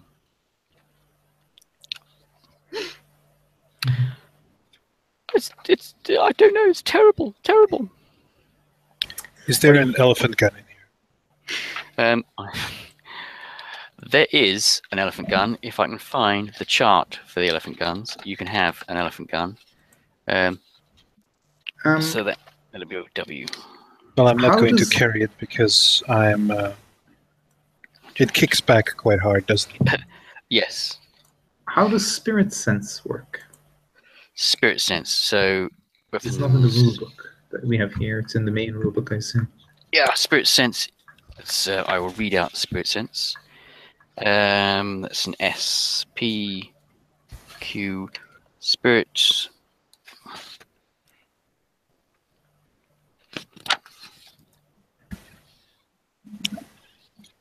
Oh, right one. This ritual allows a caster to attune herself to the spirit world, enabling the caster to sense the use of normally invisible supernatural powers.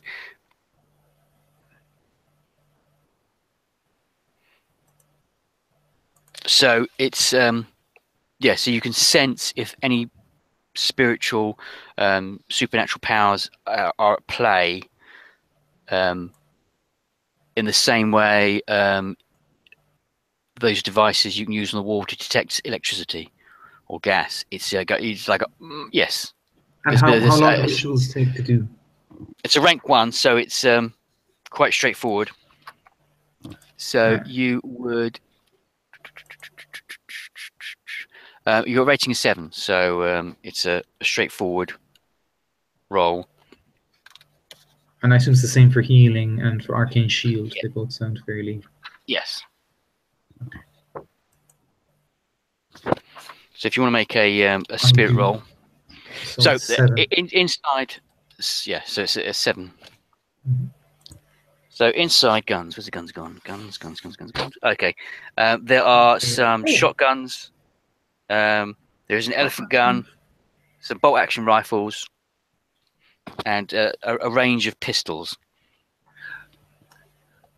5 successes. So I'm standing at the window looking out. Okay. You can sense a hell of a lot of supernatural instances of power. There, you can sense coming from the garden. There is a supernatural presence, and also within the house, there's a supernatural presence. You can't put your finger on what it is, but you're overwhelmed, like walking into a room and smelling lavender.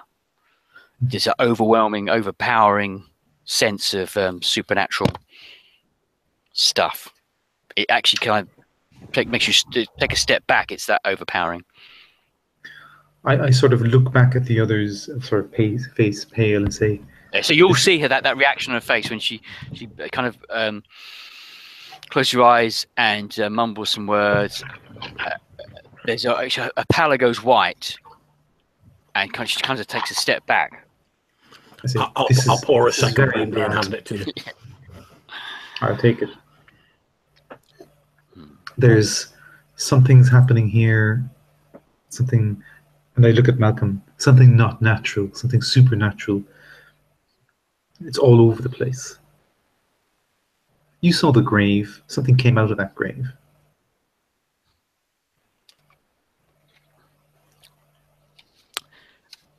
What?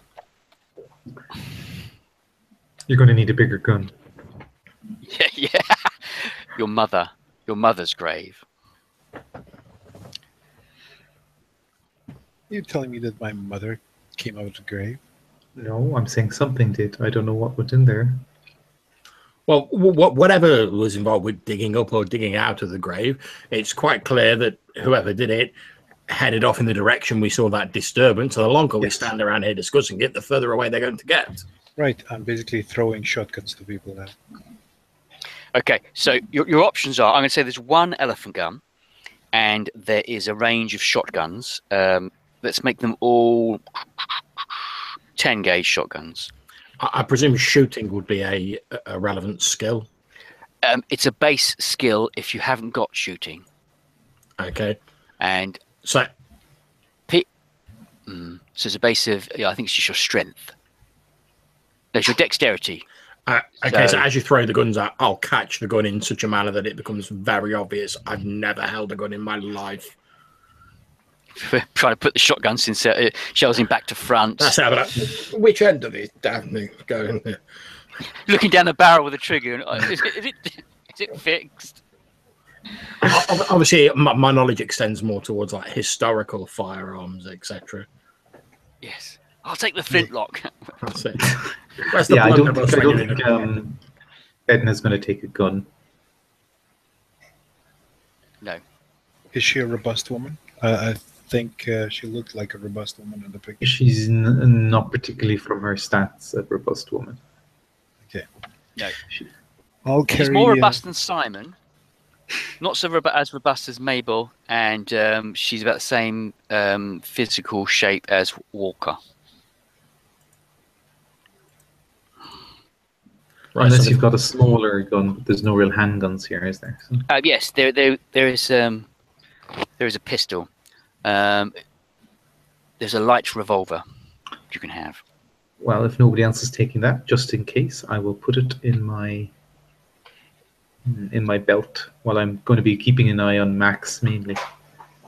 So Mabel, Certainly handing Mabel what So, she no, prefers. so Mabel and Walker are going to stay in the parlour because Mabel's still fainted, and Walker's going to attend to her. Unlike Simon, who will come with you. Simon says, "I've got my own Webley. I'm okay." Will you stop waving that damn thing around, Simon? Matt puts it back in his pocket. I'll take a shotgun, and sure, why not? I'll carry the elephant gun for fun. Okay. We will say you have sufficient shells and bullets until a point when I decide you don't, which is for comic effect. You have enough bullets until it's appropriate that you don't have enough bullets, rather than just mark them off. So I assume we're just grabbing guns and then we're heading off in pursuit of this thing. grab drums, grab bullets, load your pockets up. Takes about 20 minutes to finally get all the weapons and stuff together, and you head out into the garden. So that's just 4 of you in the garden. What sort of time of day are we at now? 3, 4. Should we say 4:30, 4:45? Mm-hmm. There has been a light shower because the vicar came in wet. That shower seems to have passed, but it was enough to make the ground a bit wet. Well, hopefully we've got old Max here that can lead us on the trail. So Yes, Max, the Irish wolfhound, known for hunting wolves. For hunting wolves. Yes. So, you make your way to the graveyard, and the body hasn't moved.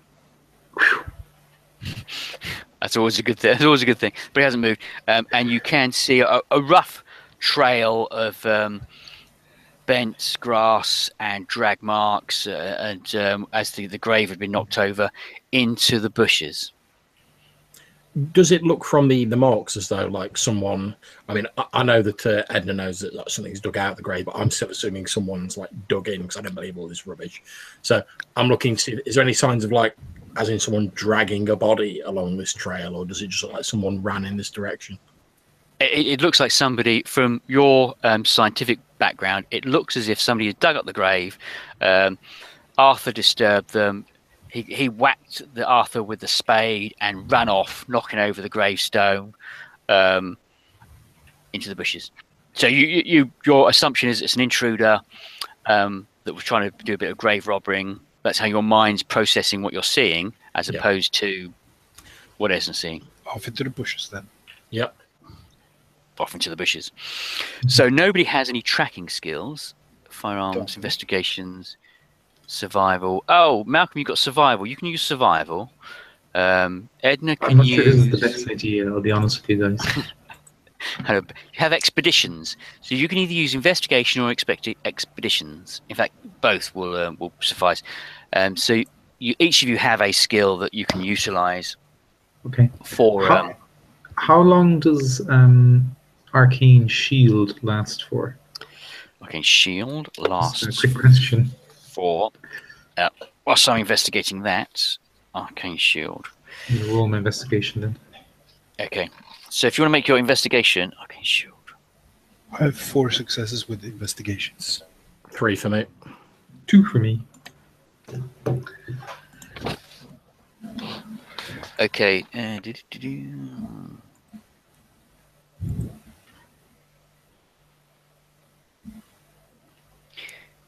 Right. Arcane Shield.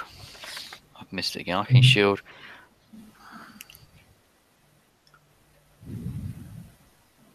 Only works as an area of effect. So you would draw a circle on the ground, and and you would stand inside the circle, and then you're protected. It's not like some kind of magical Dresden shield. Okay. It's an area effect. Cool. So it's kind of like a circle of protection. Yeah. As I see it. So you're heading off. Who's, in terms of your marching order, who's going first? Well, the dogs go first. Well, the Dogs dog, that means I'm going first. The dog's on a lead. Okay. That would probably be best in the weather conditions, having the dog on the lead. Peter goes first. So, okay. The lead you have, it's about 1 meter, 2 meters tops. Yeah. Okay. So you head off into the wet bushes. So it's Norfolk. It's damp. 4:45. It'll get dark in the next half hour to hour, maybe a tiny bit longer. As you're walking forward in the undergrowth, Peter, make a perception roll. I can do that.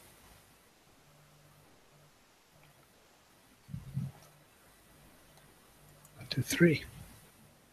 3. You follow the path, and you can see that something has been crashing through the undergrowth.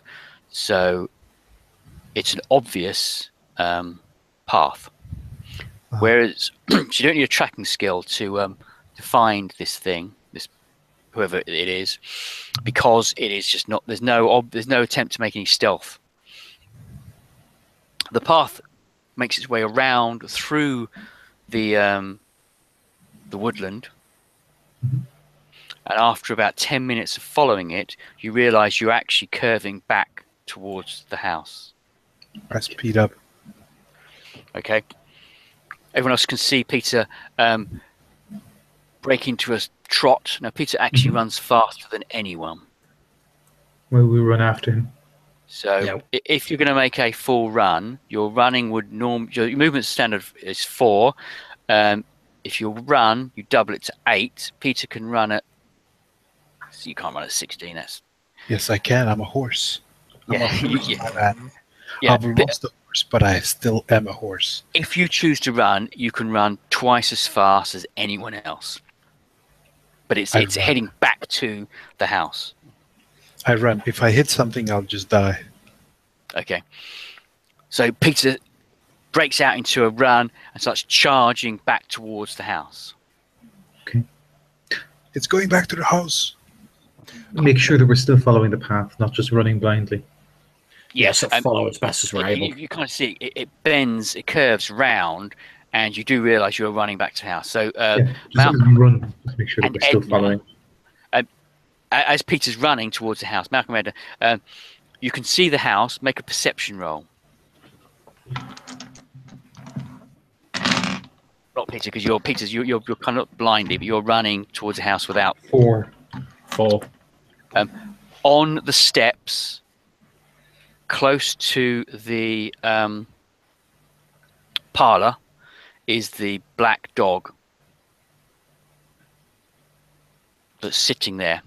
Right, as far as I'm concerned now, we've established that there's some great big beast more than capable of like mauling someone that's running around. It's obviously the culprit for like mauling the unfortunate deceased staff member, because what other explanation is there? So I'm planning, I'll probably like screech to a halt, and then my plan is just to like fire a shot to like, but not actually aiming to like kill it, just so like above its head, hoping to scare it off. Okay, there's a basic dex check to fire, so it's 2 dice.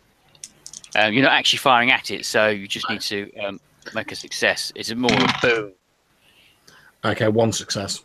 1 success. So you actually fire it, boom, massive big explosion of this shotgun, and the everyone else looks at you, because obviously you've stopped and fired.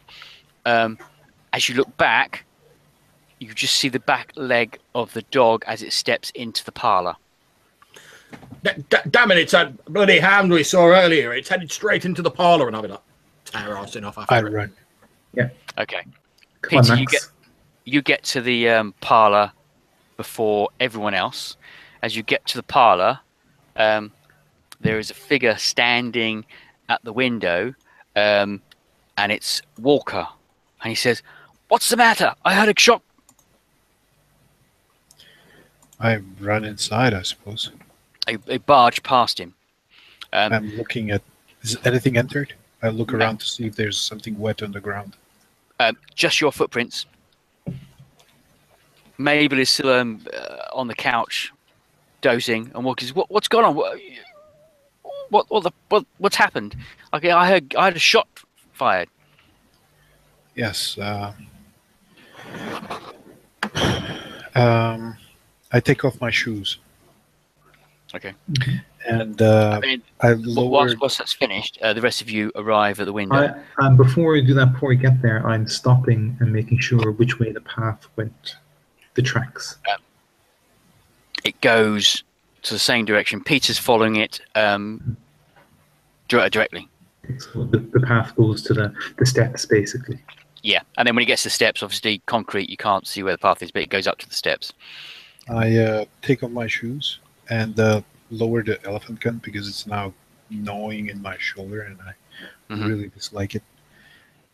But I keep the shotgun as I walk in and try to check entrances in the ground area, just checking whether there's anybody that's entered with wet feet. Okay, the only wetness around are by the back door. Oh, sorry, by the you went in and out through the back door by the parlour door, and then the entrance where the vicar came in and you came in earlier. That's a little bit wet, but that's just briefly round where the vicar stood. Other than that, the ground's dry. Just as Bloody hell. As you get to the entrance hall, both the cook, who you haven't seen, and the butler quarrels with Mabel in the parlour. The butler and the cook come out of the kitchen and say, "What's happened? We heard a shot." Yes. Bit of a hunting on the grounds. Could you gather everybody in the dining room, please? Okay, cook, turn off the Arga and come into the parlour. So the cook vanishes into the kitchen. "I won't be a minute, love." Please Daisy. go with him. Daisy. You're asking the butler to go with the cook. Nobody goes anywhere alone from this point on. Fetch Okay. everyone. Meet us in the dining room. Go. Okay. So the butler vanishes into the kitchen with the cook to turn off the Arga. And the rest of you, including Gather. Coral, Yeah. are in the parlour. We gather everybody to the dining room because I suppose it's the Oh, largest yeah. room. Yep.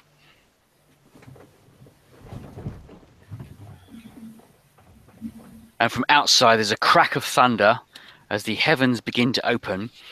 And because it's light inside, and whilst it's not totally dark outside, your eyes adjust to the light, and therefore it appears to be darker outside. But it is beginning We to still rain. left poor Arthur out there. Yes, Arthur is still lying in the. We've really got to bring his body in. Yes, I let's agree go with you. secure Arthur quickly. But we first make sure that everybody is in the dining room. We make sure that one person who's competent with a weapon is armed, and then we go to fetch Arthur. Simon goes, "I've got a gun." It's great, sir. You stay here then. Is it a Webley Okay. by any chance? It's a Webley. As you go to say, "Oh, is it a Webley?" I'll be like, "No, no." Oh. We'll fetch some rope and blankets, and we'll go fetch Arthur. Okay. And just because I'm slightly paranoid, I tie the knots a little bit tighter. Okay. So the cook and the butler come in from the kitchen. As they come in, you hear the butler shut the door behind him into the kitchen, and says, "What's happened? What's happening?" Says who? The butler, Jack. Old Crow. Hi, Jack. Well, could you please go to go to the dining room and make sure that everyone's okay. We're keeping everybody together. Nobody's to leave the dining room until further notice. We'll be back as soon as we get Arthur back inside. Very good, sir. There seems to be a beast about that has come back towards the house. You'd said about a black dog, didn't you, when you arrived? Yeah. Yes. Well, something killed Arthur.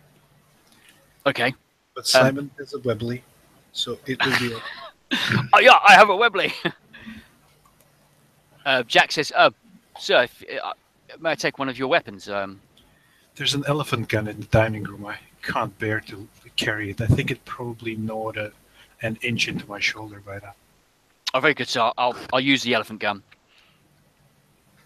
Your father taught me how to shoot it. Right, here are some shells. Okay, these are like gigantic, big missile shells. So they're a 50 caliber elephant gun. So he loads it up. He cracks it over his arm. He just loads it up nonchalantly, as if he's done this all the time. Cracks the gun. Well, let's hope he's not the bad guy. Yeah, as you run to the grave, boom, boom. Oh no, it's the butler.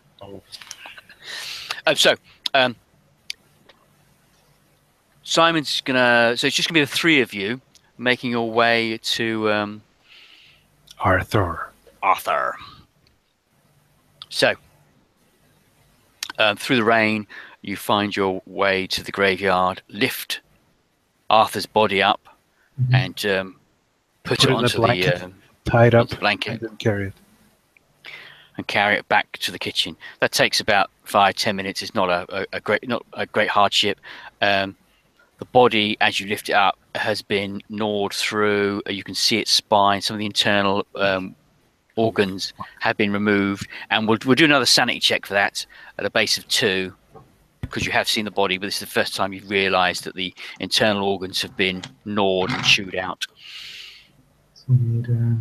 So it's willpower 2, and you have to roll under the under 2. Over 2, sorry. Yeah, I got 2. I got 5. Okay, no problem. Lift the body up, and you take the body back towards the parlour. Where are you going to put the body? Everyone's in the kitchen. Everyone's in the dining room. A place that can be locked solid. Is it like a cold store or somewhere they'd used, like a chill room they'd used to store stuff?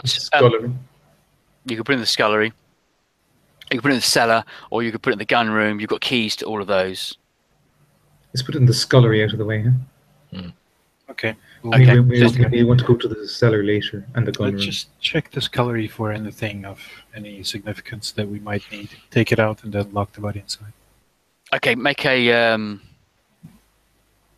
investigation roll. I will.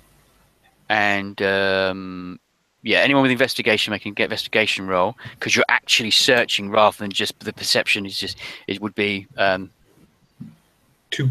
Actually, 2. 5 successes. Okay. The scullery is 2 steps down into the house. It's a very cold room, but you do notice that the back window has been smashed. Mother. It's a probably say 2 foot by 3 foot window. Water in here or no? So water. Yeah, is there a trail? Yes.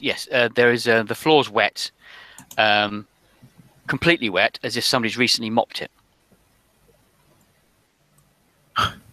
And there is a wooden, a piece of wood, panel of wood that's the same size as the window hole that's on the floor.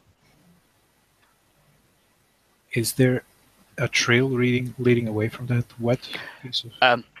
No, if somebody has mopped this recently, you can't tell. Somebody's cleaned up in the room. We like to put that board up again. Okay. And lock the body in here. Okay, you jam the board up and lock the body in the wet parlour, scullery room. We'd like to secure that... the body's wet already anyways. Yes, yeah. We'd like to secure that piece of wood as well. And then go up and ask people who the hell did that. Okay, make a basic strength roll, and that's how secure it is. So that if anyone does attempt to break in through that. They just have to beat your strength roll. Okay. So you're using your basic strength. So see how many successes you get, and that will be how many successes the person, if somebody tries to break in, will need to break. Strength. Oh, I suck. Yeah. If it looks as though you're struggling with it, I'll quite happily. You can both combine your because I'm strength. totally incompetent. Yeah, you combine your strength to effectively jam in, re-hit the nails down. So you can combine your two strengths, make Okay. two. 1, 2, 3. I got one So- success. One success. Okay. Where's my pencil gone? +3 for Malcolm. 3. Yep. Okay. 1, 3, so that's 4. Okay, so the 4 successes. So if anyone wants to break in, they have to beat 4. So you lock the body in the scullery Yes. using the keychain, and you make your way back to the kitchen, the dining room. Everyone's in the dining room. So you're all back in the dining room. Actually, we'd like to do something first. Okay. Fetch the box from my father's study. I'm just going to back 1 second. I saw the Yep. So, the you know where the study is. It's not that far away, but you've never ever been inside it, and you know which key it is as well. On the keychain, it's the key that you've never used. You've been in the gun room, you've been in the scullery, you've locked various doors whilst you're at home, but never the study. Here we go. Then. Put the key in the lock, and you turn it. Edna gets a queasy feeling, and she says, "Oh, that feels weird." I lock it again. Come on, man! You can't go. You can't go bowing out of everything every time a young woman gets a little bit of a queasy feeling. Right. I unlock it. Then Edna goes, "Ooh, did I lock it?" Oh, Then you go, "Oh, come on, I lock it." Come on. yeah. So, are you going to open it? Yeah, I'm gonna open it. Open the door, and this is a room you've never ever seen, and it just looks like an office with books on the shelves. However, on the desk, it has been emptied, and there is a large 6-foot wooden box sitting on the desk. The boxes say 6-foot-ish by 2 or 3 feet by 2 or 3 feet. Did you just say it's 6-footish? Yes. So somewhere between 5'8" and 6 foot. So it sort of looks like a coffin. Well, that's not foreboding at all. No. So sanity check at 2 for the realization that it actually looks like a coffin. Yeah, I'm fine. Just a second. So you rationalise away. Oh, it's just a box. Just a. So, Edna. Yes. Came to the door. As they went to open the study door, you had a bit of a queasy feeling. So Peter locked the door again. Malcolm goaded him into opening it. Finally, you opened it. You open the door, and there looks like a coffin sitting on top of a desk in the study. So you need to make a sanity check, just a basic 2, as the realization that this could be a coffin. Peter's just going, oh, no, sorry, Malcolm's it's just a box. Just a box. A wooden box, you're letting your imagination run away with you. Yes, just a wooden box. How is Max reacting? So Max is carrying with you. Max has got a low growl again. And he's standing at the doorway. He's not coming into the room. He's and you can feel, if you touch him, you feel his muscles are tensed up. As we're going towards this box, can we see any signs of like how is it like locked? Are there nails in it? How has it been secured? Okay, so it looks like it's a a panel box with side wooden supports and the top. And on the top, you see the words import and a little label that's been stapled onto the coffin. Given that I've been on like quite a lot of expeditions and been to various different places, would I recognise anything from the label to like give me an idea of like where it's come from? Yeah, it clearly says that it has been imported from Africa. Oh well, that would make sense. After all, Peter's family has had various dealings with the Dark Continent. From the door, what condition does it look like it's in? Does it look like it's been in a clean storage area? Does it look like it's been in mud? Does it look like... Yes, it doesn't look. The actual crate looks well. Looks in good condition. You do see dinks and stuff where obviously the thing's been transported, but you can't see, there's no, it's not really old. It's just the actual the container. Let's look over the paperwork, figure out what's in this thing actually. Okay. Well, yeah. So, what say, Peter? We just pop the top off and have a look. After all, there's no point us manhandling this huge box around if we don't have to. Edna, Yes. are there any Supernatural? precautions that you'd like to take? Well, if you're going to be opening the box, I can protect us in a... Yeah, can I make... I'm going to leave Max at the door and come into the room and make a circle. Okay, so we'll allow you to have a piece of black chalk in your pocket, and over the course of the next 2 or 3 minutes, you draw a protective circle on the floor. Anyone in the circle is protected. Can people come in and out of the circle? Yes, I didn't see that being a no-no. Unless we're evil. Just you will need, if you do that, you will need to make a dex check as you enter and leave the circle in case you Destroy it. yes, if you scratch the chalk. I make this very clear to them that they do not destroy this chalk. Yes. So I do that. it's nailed down. So whilst you're doing that, you look around the room. There's it looks like what you would imagine a study to look like. There are some tools that are on the floor by the window, and they appear to be hammers, screwdrivers, and a crowbar. Right, I'll sort of very carefully step over this circle as it's being drawn, so I don't scuff it. I'll go and get the tools, bring them back again, sort of step very carefully over the circle, and then I'll sort of say, "Well, Peter, do you want?" And I'll sort of gesture with the crowbar and say, "Do you want me to pop the top off, Peter?" Yeah, kick its ass. And I'll jam the crowbar in and like. Okay. And it's just like, maybe we should take a... Make a strength roll if you're going to break the box. 2. You struggle with the actual lid, and you can't quite get. Give us a hand here, Peter, old boy. It's a little bit tricky. I stand next to him with a shotgun. What's the matter?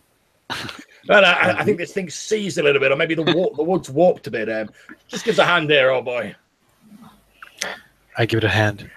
Okay, so combine your body with his, so your strength, which gives you another strength check. I have a 1 success. 1 success. How many successes did you get, Malcolm? 2. 2. So the 3 successes together, you pop the first panel. So there's 3 large wooden panels. You pop the first one, and you can see inside the wooden box. I'm standing back in the circle. So. And you can see straw, packing straw. I'll just use the edge of the crowbar to like pull some of the packing straw out to try and reveal what's in there. As you kind of drag that away, inside looks like an oaken coffin. Black oak coffin. Oh. Okay, I'll see if I can like sort of basically pop the rest of the box off and like clear all the straw away. So we're just left with like this coffin sitting on like the bottom plate of the box. Like just a simple crack open of the wood. Edna, Yes. the thing you're drawing, can you invert it? I don't believe so. How do you mean? No. Trap something inside it? No. No, you can combine the protection for the center. If you invert it, that's a protection for everything, the entire world. It has to be inside the circle. While they're sort of on about But the thing is, what he's saying is, if I put the circle around the coffin, would the thing not be able to go over the line? Potentially trapping something in the coffin. In the coffin that's possible. You think something you've never tried before. And let's investigate if it's already been done. Okay, yeah, no. So while they're messing around with circles and all that mumbo jumbo, I'm going to be sort of clearing the straw off this coffin and then sort of looking at, basically see if it looks as though there's enough room for me to likewise open this coffin with said crowbar. So the actual, once you've cleared, once you've opened the wood off the packing case and removed all the straw, it is a well-oiled, well-polished coffin that looks more tubular than classic coffin-shaped. It's more of like a pod. Definitely a coffin. On the top of the coffin is a carved into the wood is a symbol. I'll have a peek at the symbol, and with my background in sort of mythology and expeditions, does it mean anything to me? And my history knowledge? Not quite. If you make an actual history roll. Yep. What's the difficulty? I'm going to say difficulty 3 because it's not that I'll hard. take the average, and I've got an average of 3. Okay. It says don't use crowbar on this. It sort of looks like a stylized version of the German family arms. I'll sort of that actually caused me to pause a moment as I'm getting ready to like go in with the crowbar for the second time. And I'll sort of say, I say, Peter, this marking here, well, it bears a striking similarity to your family's old coat of arms. Yes, striking. Peter, you're going to have a look. I'm going to have a look. Okay, it's the spitting image of the necklace, the charm necklace that your mother used to have. Identical. Holy mackerel. It's identical to a pendant my mother used to have. A pendant, listen. Well, with your permission, Peter, do you want me to? And I'll sort of like make a sort of levering gesture with the crowbar. Not quite yet. Perhaps we need to step back for a little. As I said earlier, we may have a way. Just then there's a massive crack of lightning hit the ground behind you, making everyone jump a little bit. Maybe if we were to try and communicate with the spirits, how long would it take to do a seance? About 5 minutes to set it up, and then the actual seance could be 10 minutes, could be half an hour. It really depends on how long it actually takes to speak to the dead. But before we were to open anything, maybe it would be worthwhile. Grab the box. Let's carry it. Okay, so I presume it's me and Peter like carrying this coffin between us. No, the box rather than the coffin. You're going to do the actual coffin in the box, the whole thing.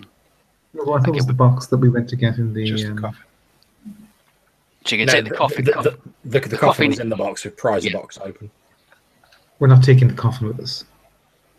Well, that's what I was suggesting. Well, it's two. Trust me, I've carried coffins. 2 people are not going to be easily carrying a big coffin. No, but I'm asking, like, we try. How much does it weigh? Okay. You think it will take 3 of you to carry it, but it's awkward. There's no handles. You've literally got to lift it out and then kind of shuffle with as you walk with it, because it's not really like a European coffin with handles. How closed is this room? Well, you need to get the dog to move out of the way, and the dog's just stuck there in the doorway. This is ridiculous, Peter. Surely we should we should open the coffin here. Well, whatever's inside is going to be far more easy to carry than. Oh, let's do what Edna said first, because I've just seen a dog disappear and go nowhere into a parlor.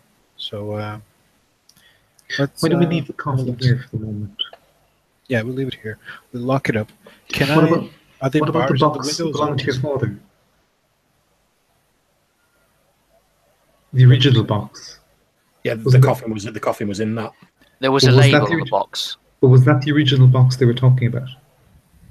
That's the only box that's in here. That's obviously a box. That's the There box. was a label on the coffin lid. And In what does addition that to say? this, it gave this address, but there was a date stamp. Which was? The same day that Peter's mother killed herself. Okay. Oh, she found her boys? What the hell?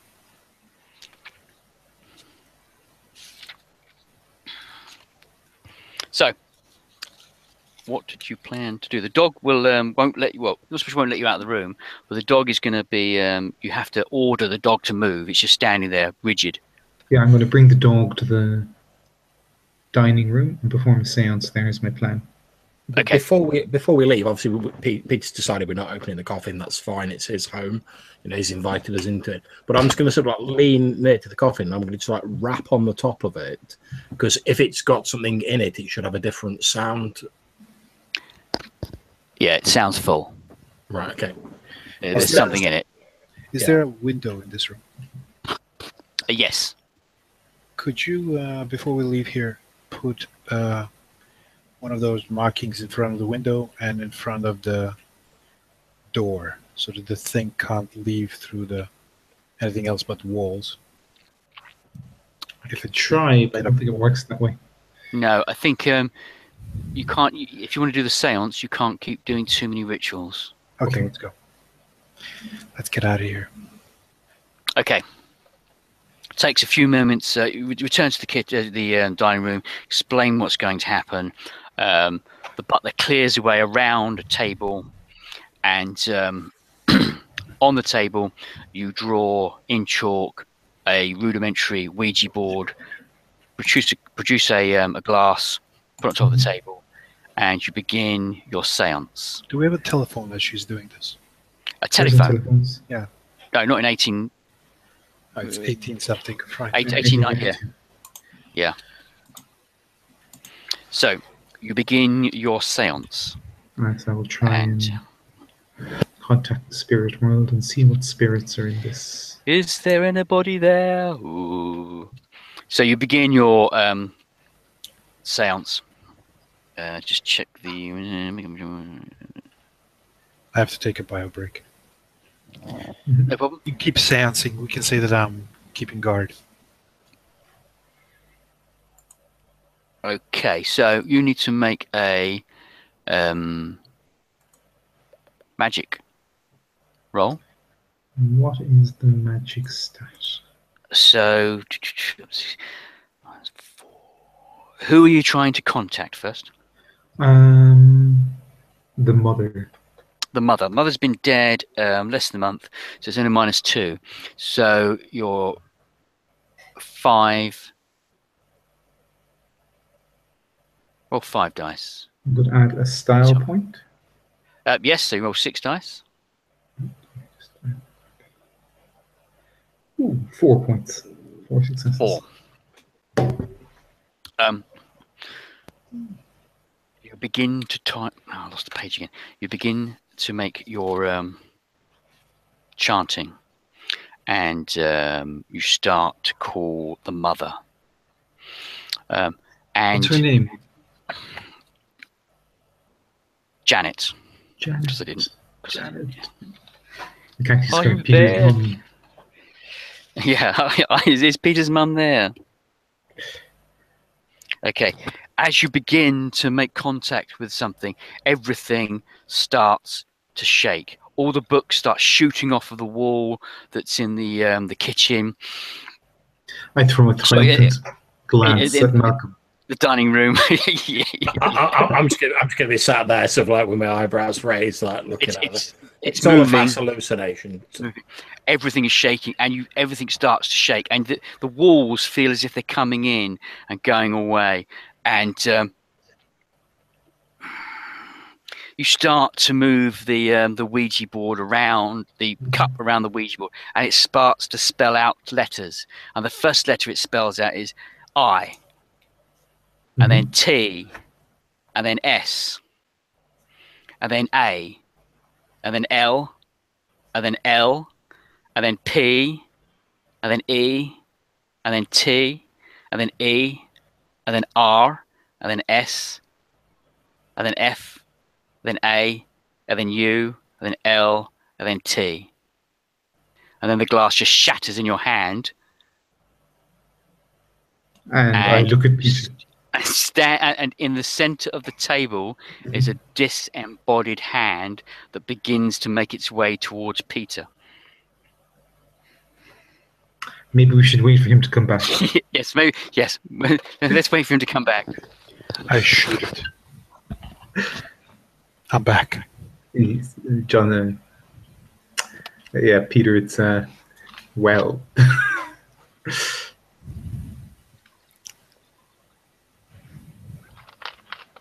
Let Kevin explain. What did that thing spell?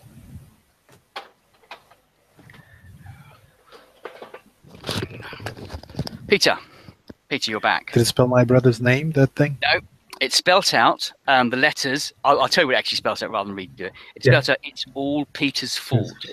Oh. Everything started shaking, things started falling off the walls. As it said, it's all Peter's fault, the glass shattered and a disembodied hand appeared and it's begun to start crawling towards you, Peter. I shake it. I don't think it's like a hand. It's like a hand on, like it. Yes. Make a intelligence roll. Okay. In fact, I'll add your intelligence and your wisdom together and try and get more than 4. Intelligence. And wisdom. So base of 5, try and get more than 4. You can throw star points at it if you want. Wisdom. Where the hell's wisdom? Will. Right. Willpower. Okay. One of those together. Let's see here. You can throw star points at it to beef it up. Oh, I can throw something on it and Yeah, you've got 3 star points. So sorry. Yeah, I'll take an extra one. Okay, you've got more than 4 successes. 1, 2, 3, 4. Cool. It has your mother's wedding ring on it. It's your mother's hand. So make a sanity check for that Mom? realization. Oh, great. Yep. So the sanity check, I'm going to say it's a 4 sanity because it's quite a big thing. Your mum's hand. Yeah, I failed that. You failed that. Okay, so you reduce your sanity by what did you get? I got 3 successes. 3. So you reduce your sanity by 1, and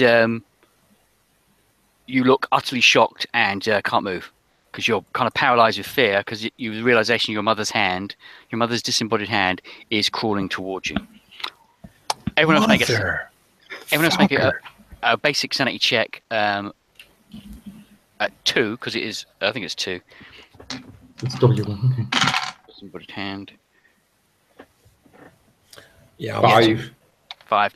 Okay, so you pass that. But this hand now is crawling towards Peter and will, in a moment, attack him. It's disembodied. You see, disembodied. Is it? Yes. So corporeal? Yes, it's a zombie hand with no cut off at the wrist. There's my hand. Okay, so it's cut there. Since I'm sort of fairly aloof and I'm still utterly convinced that this is all some sort of mesmerism or hallucination, it's quite clearly not a disembodied hand. As it's sort of going for Peter, I'm just going to try and effectively lunge out across the table and grab it. Okay, at the I'm same sure there's time, going to be nothing there. At the same time, I was Simon. taking the gun. Sorry, I was going to try and Simon get it the base of the gun. Okay, well, Simon's going to leap up and pull out his Webley and shoot it. With his Webley. With his Webley. Oh, has he got a Webley? He's kept that quiet. Boom! He shoots and just misses the hand, but does shoot into the table. He goes first. So, person with next highest dexterity, I'm going to say Malcolm goes next because you're just literally going to lunge at it, whereas Edna's got to break her concentration with the seance and attempt to hit it with a gun that she's got pulled out of. No. Once I hear the gun blast, somebody shooting it, I'm going backwards. Okay. Just in case there's another shot. I'm already sort of mid-lunge as the shot takes place. So obviously, I'm going to complete that lunge. I'm just trying to grab it because I'm still convinced it's not actually there. Okay, so you need to make a dex to grab. That's quite a simple thing to actually physically grab it. It's whether you can got the strength to hold on to it is another matter. Okay. So that's 2 for my dex. So you grab hold of it, and you've got to make a strength roll. You have 3 style points. Yep. I'm going to throw one of my style points in for that. Okay. So you've got it in your hand. You've got a strength roll to keep hold of it. Okay, so that's 1, 2 for my strength roll. You're holding onto this hand, and you can feel the fingers, and you feel that there appears to be some kind of purchase with it as you lift it up, but it's trying to move forward to kill Peter. Yeah, I'm just going to be. I'm obviously first of all surprised that there is actually a hand there, but then my main thought is going to be that obviously I can't think about that now. It's trying to get to Peter. I'm just trying to haul it away from him, basically, like putting all of my body weight behind it. Is there a Is there a bucket by the fire? You know, the ash bucket. Is there a bucket? Yes, there's a bucket by the fire. Grab it. If you roll 2 dice, roll 1 dice. If it's evens, the fire is on. It's 2. So the fire's 2, on. so it's evens. Fire's on. But there is you grab the bucket. You grab the bucket. And then, get ready to trap the hand. Okay. So I won't worry about that, because if I'm throwing it, it's going straight on the fire, never mind the bucket. Okay, so you grab the bucket, and Malcolm, the hand is, you can feel the hand, as you move around, you can feel the hand trying to lunge towards Peter, but you're standing between, Peter is now still sitting on the chair, kind of shocked. Are you going to attempt to throw it in the fire? Yeah, I'm just going to try and drag it up, so not to like throw it across the room into the fire, but so you've got to drag it up to the fire and just throw it in. So basic. I'm just saying a flaming hand running around the room is probably worse than our current situation. You will see. I'm obviously not thinking rationally as I'm moving it. Like, my face is white. I don't believe in all this shit, and I'm holding like a disembodied hand, and I'm just like, I want it away from me somewhere that it's going to be dealt with. Whilst you're doing that, heading towards the fire, Jack jumps up with his elephant gun, as does Simon. You can click with his revolver. Put it down, man. We'll kill it. In the fire it goes. Okay, basic dex to throw it in the fire. That's quite a straightforward thing. Just don't bluff it. Yeah, 1 success. Okay, you throw it in the fire, and you hit as Jack goes boom with the elephant gun into the embers, and you can see this thing kind of shrivel, and just kind of, and then stop moving, and then just slowly, as the flesh and sinews burn off it, and it collapses into just bones and ash into the fire. We see it? I don't think we see it. The elephant gun basically blows up the whole fireplace, and now we're all covered in shit. Yeah, we're all like... Oh yes, the master did say not inside. Yeah, so it's obliterated in the fireplace. It's okay. You don't have to speak because we cannot hear you. yeah. I'm just gonna collapse backwards into a chair, and I'll be sort of if there's any drinks nearby, I'll be like. Okay, so the sounds went well. How was Peter? Peter, after a few moments, he comes. It kind of comes to that. It's just a massive shock and a bit of a worry that he saw his mother's hand crawling towards him, and obviously, what appeared the writing. It's all Peter's fault. Yeah. given that the hand's like burnt away to nothing, he said that it was wearing his mother's ring. Is like the ring still in the fire? Yes. In which case, edge of crowbar, because obviously it's well hot and. You can use tongs. Oh yeah, tongs. So they fight. Pick the ring up. Yep. You'll see that I'm like holding it as far physically as far away from my body as I possibly can, almost like I think it's radioactive. Yeah. And then I'm just. At which point, as you get out of the fire, both the maid and the cook scream as the cook says, "That's the mistress's ring." I'm just going to very carefully put it down right in the middle of the table and then back away from it very slowly, keeping my eyes on it. Okay. As you put it down, it rolls a little bit. It rolls a little bit, and it comes to a stop near the hole that Simon put in with his webbling. And it doesn't move. I shakingly approach it and take a look at it, almost sobbing, and I say, "It will fetch a fair price." It is your mother's ring. Well, one hand down. I suppose we have the rest of the body to go. Bit by bit. Peter, you don't remember anything more? Anything more? I look at you. Anything... Yes. There is with the ring and the bodied hand and your temporary confusion, should we say? You do remember a little bit more of the goings on in the cellar. Huh? And you remember the smell of mortar and the sound of bricks. There's a boy on the wall. Mm-hmm. Or there's something bricked up down there. Let's go to the cellar right now. Bring your Webley. We need to knock on the walls. I've only got 5 shots left.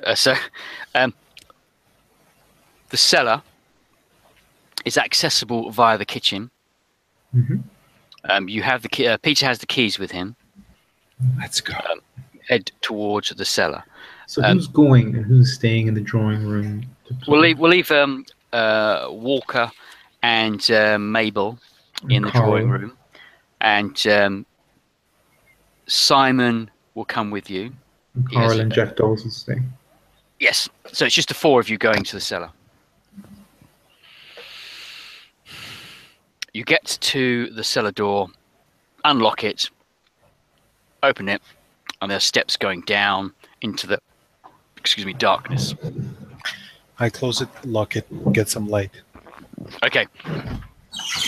There's a couple of oil lamps, and it's quite squeaky as you. There's a couple of oil lamps, and you can use that to go into the cellar.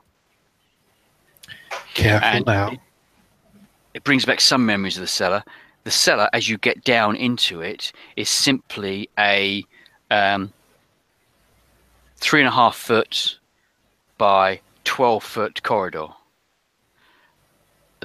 Either side, in what looks like arches, has been bricked up.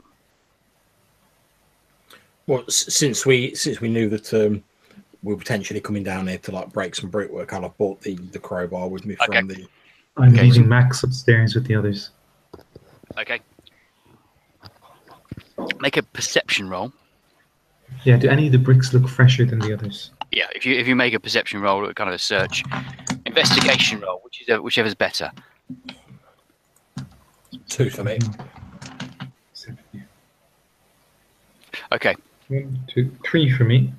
Okay. On the bottom right-hand side, at the far wall, there appears to be 2 loose bricks. And you're getting a tingly sensation of not... Edna's getting an oddness. There's a tingly sensation of unease. Okay. As we sort of both spot the bricks, I'm just going to sort of look over at Edna. Unlike my previous sort of discussions, that there's no sort of sneering mockery from me about this now. So I'll sort of like hold up the crowbar and look at you questioningly. From that point. Well, we look at Peter. I don't know. Why do you look at me? We point to the bricks. It's not like I put them there. Okay, assuming I'm raising the objection, I'm going to start chipping away at the mortar around like, the new bricks with the crowbar. The actual bricks have got no mortar around them. They are. You can pull them out. All right, yeah, I'll just put the crowbar behind them and just like, flip them out then. What's Okay, lighting make a down sanity here? check. It's your lamps that. We have lamps. Yeah, make a sanity check at. You've got to get over 4. Malcolm. Nope. 1. 1. Okay. A white hairy arm bursts out from underneath the wall and attempts to grab you. I'm going to go with that. It just misses you as you leap back, but there's a hairy arm that appears to be outside the wall. It's grabbing us. There's something in the wall. So now, as Malcolm leaps back, the other 2 of you make a sanity check. I imagine I almost sort of like fall backwards onto like my backside as I'm just like, trying to get away from And you this thing. drop the crowbar and the 3. Okay, you scream as you see the I have 3. the arm. 3. Okay, both of you 2 scream as you see the arm of this hairy, almost ape-like arm, shall we say, is under the wall, scratching. What is that? And you can hear scratching and creaking from behind the wall. Just And, that one.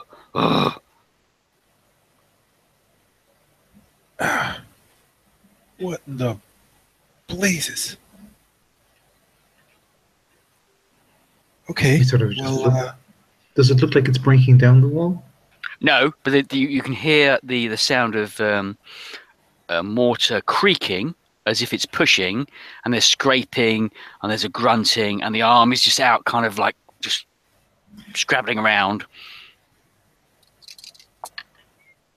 And it grabs the crowbar, and you can see it grabbing the crowbar. It stops, taps, and it withdraws under the wall with the crowbar. That's not good. And then you hear ching, ching, ching, ching. As Damn it, we need some of those guns, man. I'll be saying this, I'm not scooting back. there's a banging on the brick wall with a crowbar. is it giving? There is dust trickling down every time it hits from the top of the wall. So this is a wall that's been put in without support. So there was it was a larger area, and it's hitting the wall, and there's dust breaking down at the top.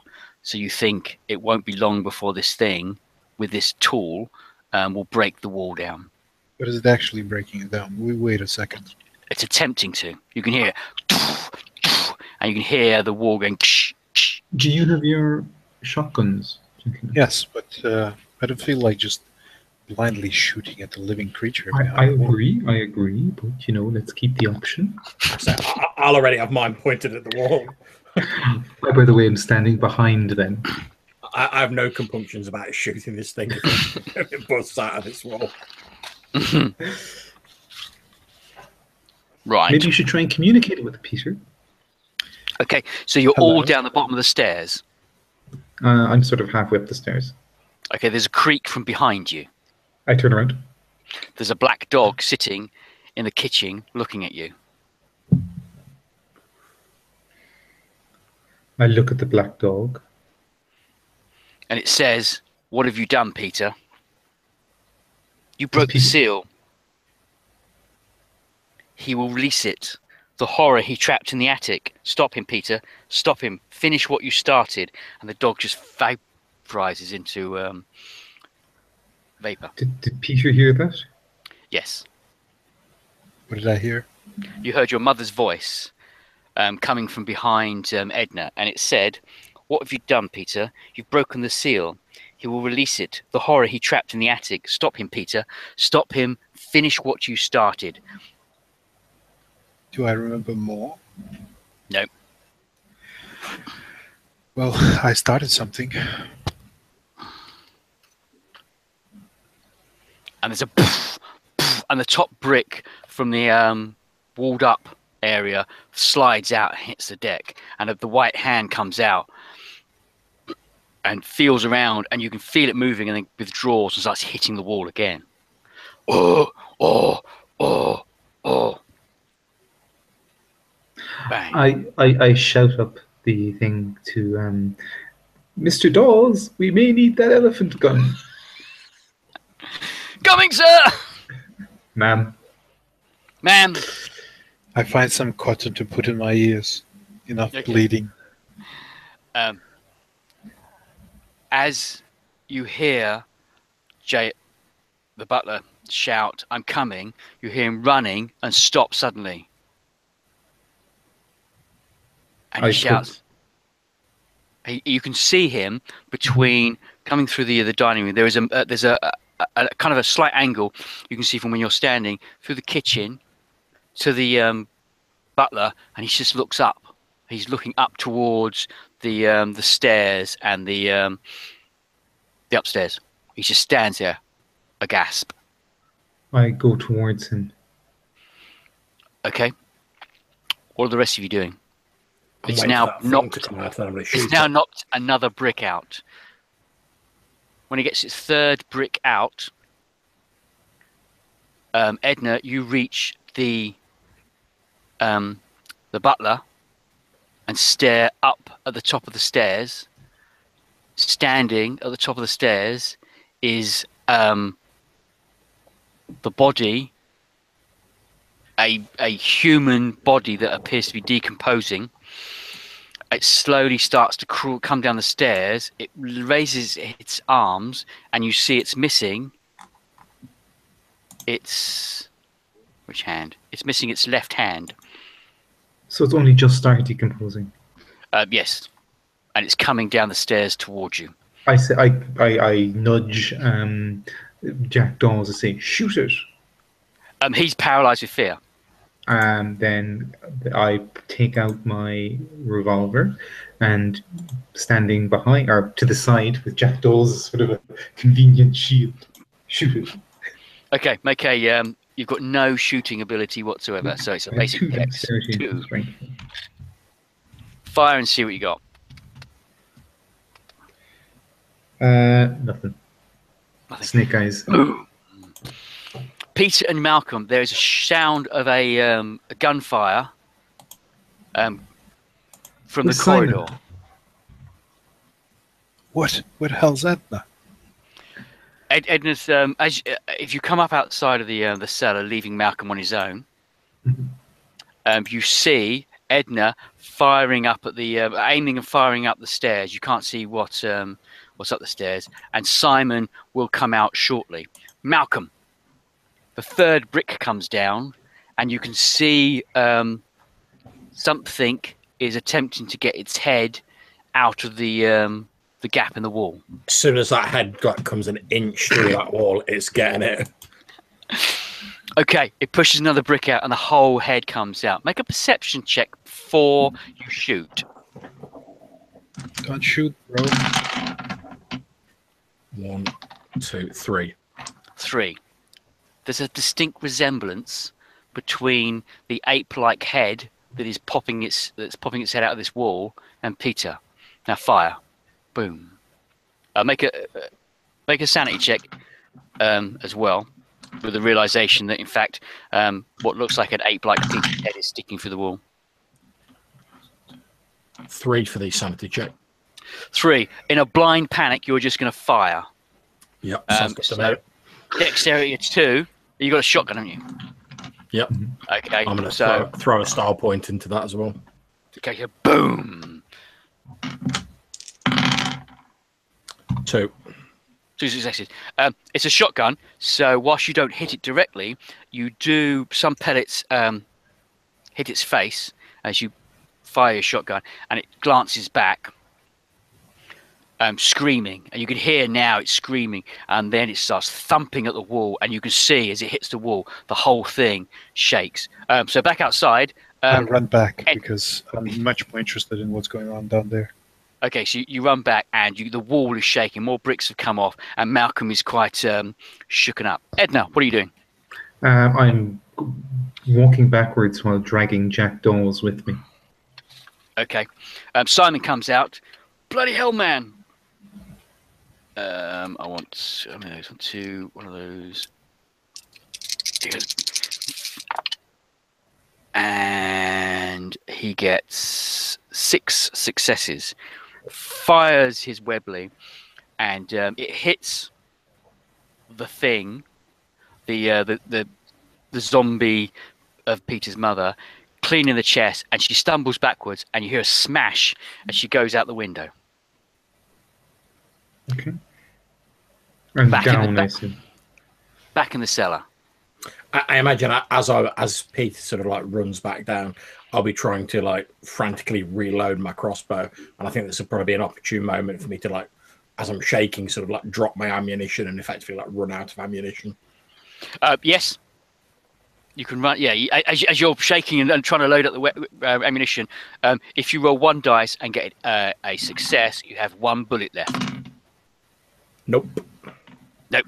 So you've managed to load up an empty cartridge. You lock it in place and aim, and the rest of the wall comes down just as Peter comes into the top of the room. As Peter runs in, I'll be like, God damn it, Peter! It was an ape, and it had a face exactly like yours. And then obviously I'll go click, click. And stepping through the wall, Peter, is a ape-like version of your brother Ulysses. And you remember, being in the cellar. Your father went mad. Your father killed Delmer, who had changed into an ape, and he blocked him up into the one room on the left. You can remember hitting your father over the head with a crowbar, killing him, and your brother Ulysses changing. With your mother's help, you locked him into the other cellar and walled him up. And he's gunning for you. This ape-like creature, full of rage, with some buckshot in his face, screams at you, and he kind of just about vocalizes Peter, and begins to charge. I begin to run, and as I run very fast, You do. I kite the motherfucker. So you run away. Get him! He's chasing me. I'm just going to be like rooted to the spot. Okay, so probably still like full on sanity check, because this is an ape that has literally just burst out of the wall and shouted your Peter's name, and it looks like Peter's.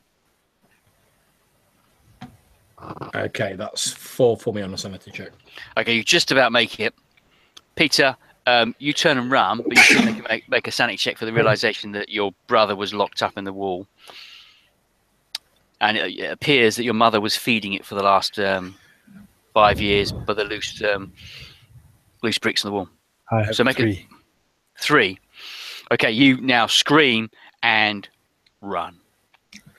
If it tries running past me or like attacking me, I'm just going to, because I've got no chance of like picking up the shotgun shells or whatever I've dropped. I'm just going to swing the shotgun in like a blind panic at it, almost like a club, because it's the only thing I've got to hand. You would probably be better off with the shotgun as a club than anything else. Actually, it's fun. So you get to go first, because it's been locked in a cellar, half starving for a while. So it's not in prime condition. But you get to go first and swing your gun. Okay, I'll throw my last style point into it.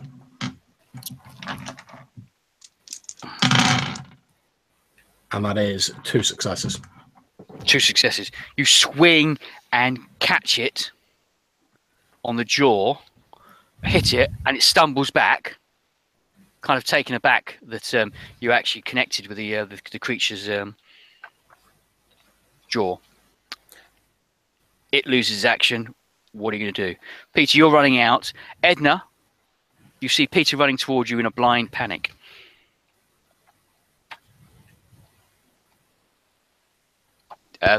You're muted.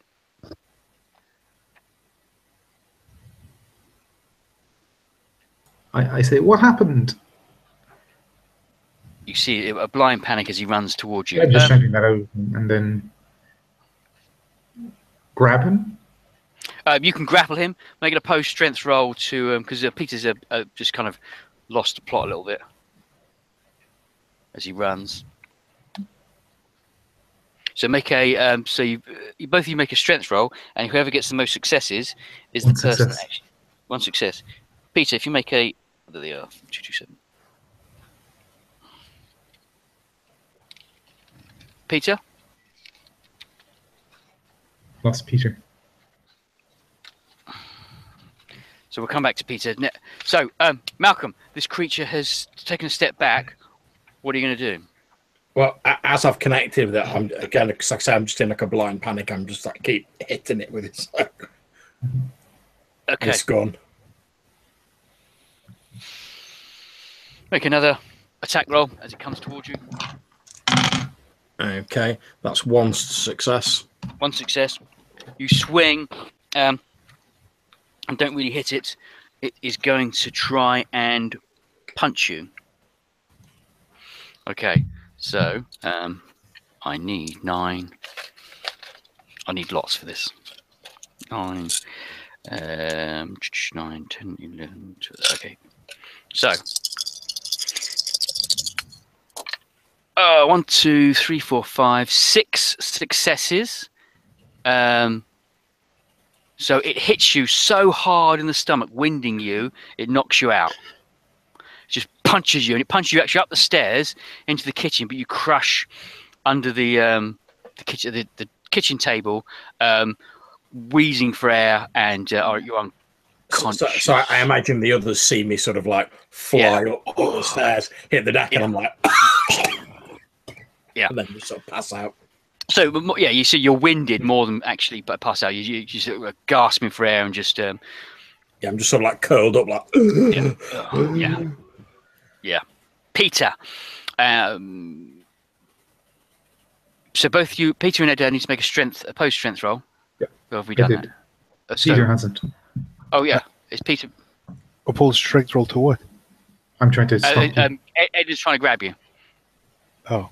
So it's basically opposed strength roll. Peter got 1 success. Edna got 1 success. You just need to beat 1 success. Okay, give me a second. Where's that thing? Running away from women. Story of my life. I have 1 success. 1 success. Okay. So, as Edna was attempting to stop you, whilst it was a draw, Edna succeeds, but kind of just knocks you over, and you both stumble to the floor, and you're still kind of blindly panicking and trying to grab your way out. Simon, Yes, please. Simon is going to run to the aid of Malcolm. Whilst you're, we're going to do that. No, we're going to do that one. So he runs to the kitchen door. What's the matter, man? Just as the ape gets to the top of the stairs. Yeah, I was going to say that'd be the point where I sort of like raise a shaking finger and point towards the stairs, just as it's like. And don't forget Jack Dawes is in the room too. Yes, Malcolm. Let's go Jack Dawes first, because Jack Dawes has the bigger gun. So there's an almighty boom from the elephant gun, and you see the Welsh dresser just shatter as China just crumbles to the ground, and he misses. God damn it, that's my inheritance. Yeah, that China. I think you find the ape is the Viscount. Yeah. Yes, yeah. Yeah, what inheritance. So Simon aims and shoots. And he goes, boom! And the top of the ape's head just goes off, and you see it fall backwards down the stairs.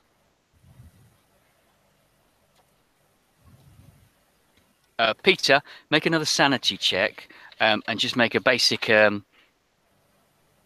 can say it's a basic 3, and then you've kind of recovered a bit from the initial panic. It's still 2 times will, right? Yeah. When you have 4 dice, it's not that easy to make it. No. And you've got a style point. Oh, okay. Yeah, too late now. Failed. Okay. Failed. Okay, you're still scrambling along. Edna, Mhm. there's nobody else to. Malcolm, you're still winded, but Edna, you're still holding on to him. So Jake is going to attempt to help Edna and grab hold of Peter, and succeeds. He just literally lunges on the pair of you and just holds you down. I'm going to try and wriggle out and take a look down the stairs. Okay, manage to wriggle out. As you come to the top of the stairs, Simon's simply covering the stairs with his gun. Malcolm, as Edna gets closer, you begin to get a second wind and can breathe enough. I'll be like, don't! That thing could still be alive down there! Edna, lying on a pile of rubble is the body of a young man. Not an ape. Not an ape, a young man with his head blown off. And at this point, everyone's ears pop, and there's a massive, bigger woof, as a kind of like a almost dropping altitude in aircraft. Your ears go pop, but you hear like an energy or a sound wave go boom from above you. Any particular direction? The attic.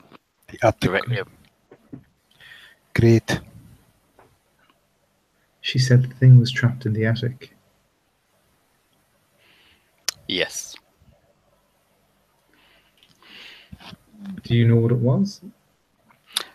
No, Peter doesn't know anything. He knows that he killed his father after his father killed his younger brother, and then he helped lock his older brother in the cellar, and his mother sent him away so that he wouldn't be tainted. But Peter, you have no idea what's in the attic. I have to finish something. What the hell do I have to finish? Ask Jack Dawes what's in the attic. What's in the attic, Jack? Don't know. Master never allowed us up there. Since he started going to that, when he went to that starry wisdom church. Do I have enough energy to do another? I'm going to say yes. Okay, I want to do Actually, I think probably best to do the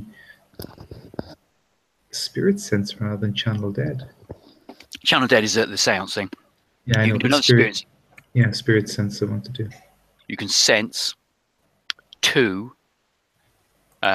entities from directly above you. One is has got the same energy as a human being. The other energy is darker and blacker and immensely more terrifying. I'm seeing this as I'm sensing it. Yeah, you're sensing kind of like you're kind of sensing there is a darkness in the attic.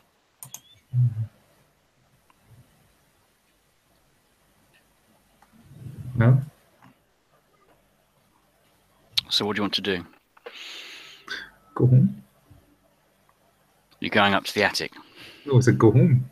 Oh, go home. Okay. But then perhaps Well, we we should. go to the attic. We'll have to see it through. Simon says, we could just burn it to the ground and piss off home. He does have a point.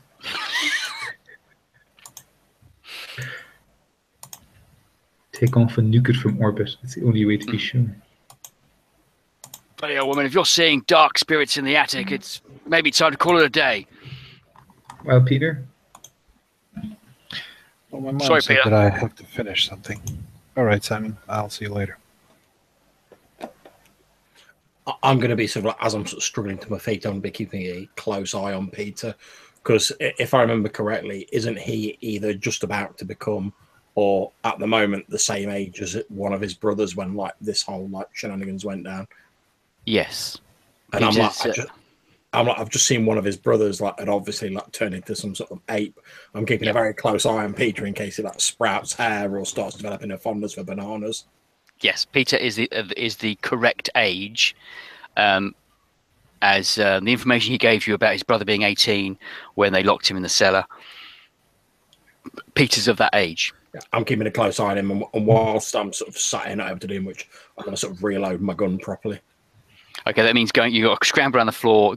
You have to go back into the cellar, start moving. No, that's not. Yeah, no, you haven't because you were downstairs. So all your bullets are down there. Yeah. Shotgun shells. You need to go back to the armory to get another shotgun. I'm just gonna stay gripping it like a club then. Okay. So I don't want to get that down. Well, wait a second. I'm good at running. You are, and you're currently being pinned to the ground by your butler. Jack, could you kindly get off him, please? Okay, it's All right, so Jack steps off. You seem to have calmed down. So Jack steps off. So what the hell's going on, man?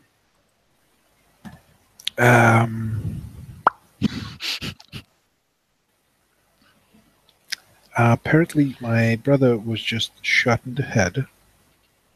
What? You found Ulysses? Where was he? Well, he was in the wall. In the cellar. Oh my God. Apparently, my mother was feeding him all this time. That's terrible. What was that noise from the attic? Let us quickly check that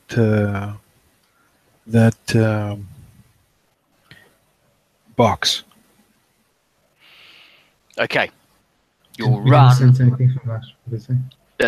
You did sense some oddity. You run to the study and rip off the lid of the box, and inside is the mummified form of a female, but it is got distinctly ape-like quality.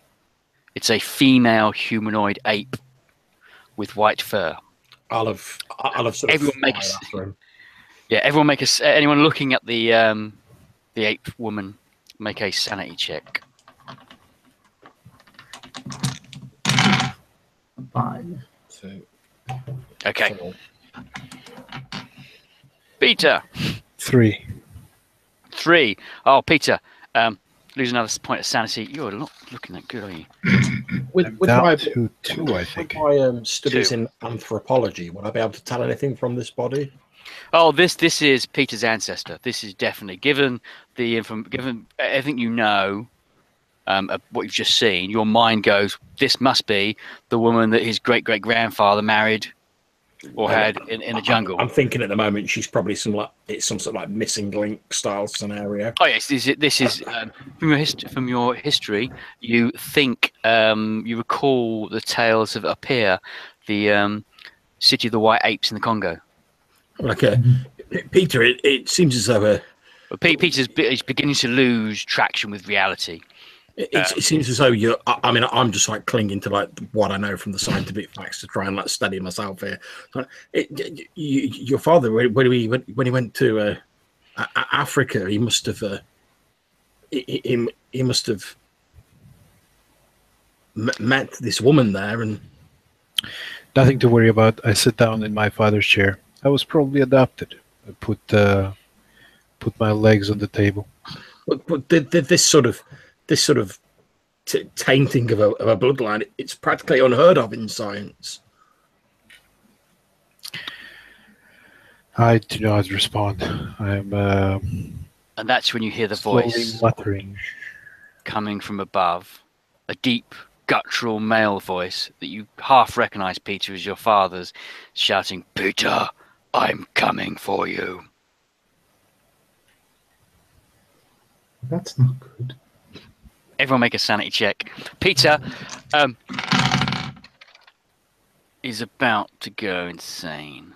5 again. Right. Well, I've Okay. failed that. I like this. Okay. Peter. Yeah, 3. 3. Okay, Peter, you have now lost your mind. You are going to just simply be sitting on the chair, rocking backwards and forwards. If you have another episode, you may actually put the gun to your head. You've now just lost the plot. Somebody needs to kill your father. You clearly hadn't killed him last time. Somebody needs to kill him. It's your father. Malcolm, you the sheer the amount of information that your mind is trying to process, with the ape being a man, being an ape, Peter's ancestor being an ape woman, it's just a bit too much. You can't grasp you can't make a rational explanation for it. So you kind of lose the plot a tiny bit. Edna, it's fine. Healing won't affect mind. I don't think so. I will double check that. I have a single point left. You have a single point left. Okay, you're not totally insane, actually. With a single point left, you have to be minuses. So yes, single point. If you get into minuses, then you can go totally mad. I'm uttering, kill him. Must kill him. Yeah, you have an overwhelming desire to finish off what you started and actually kill your father. Let's kill him. All right. Well, let's get it done then. Torch the place.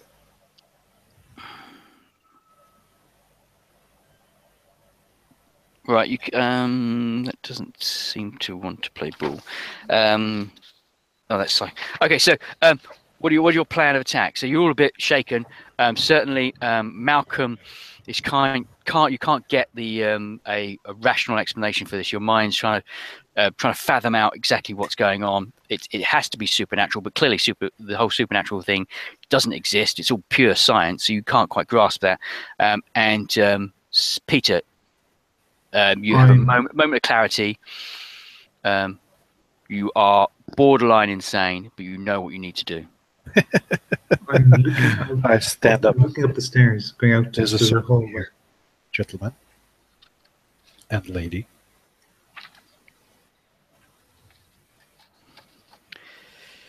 You stand up.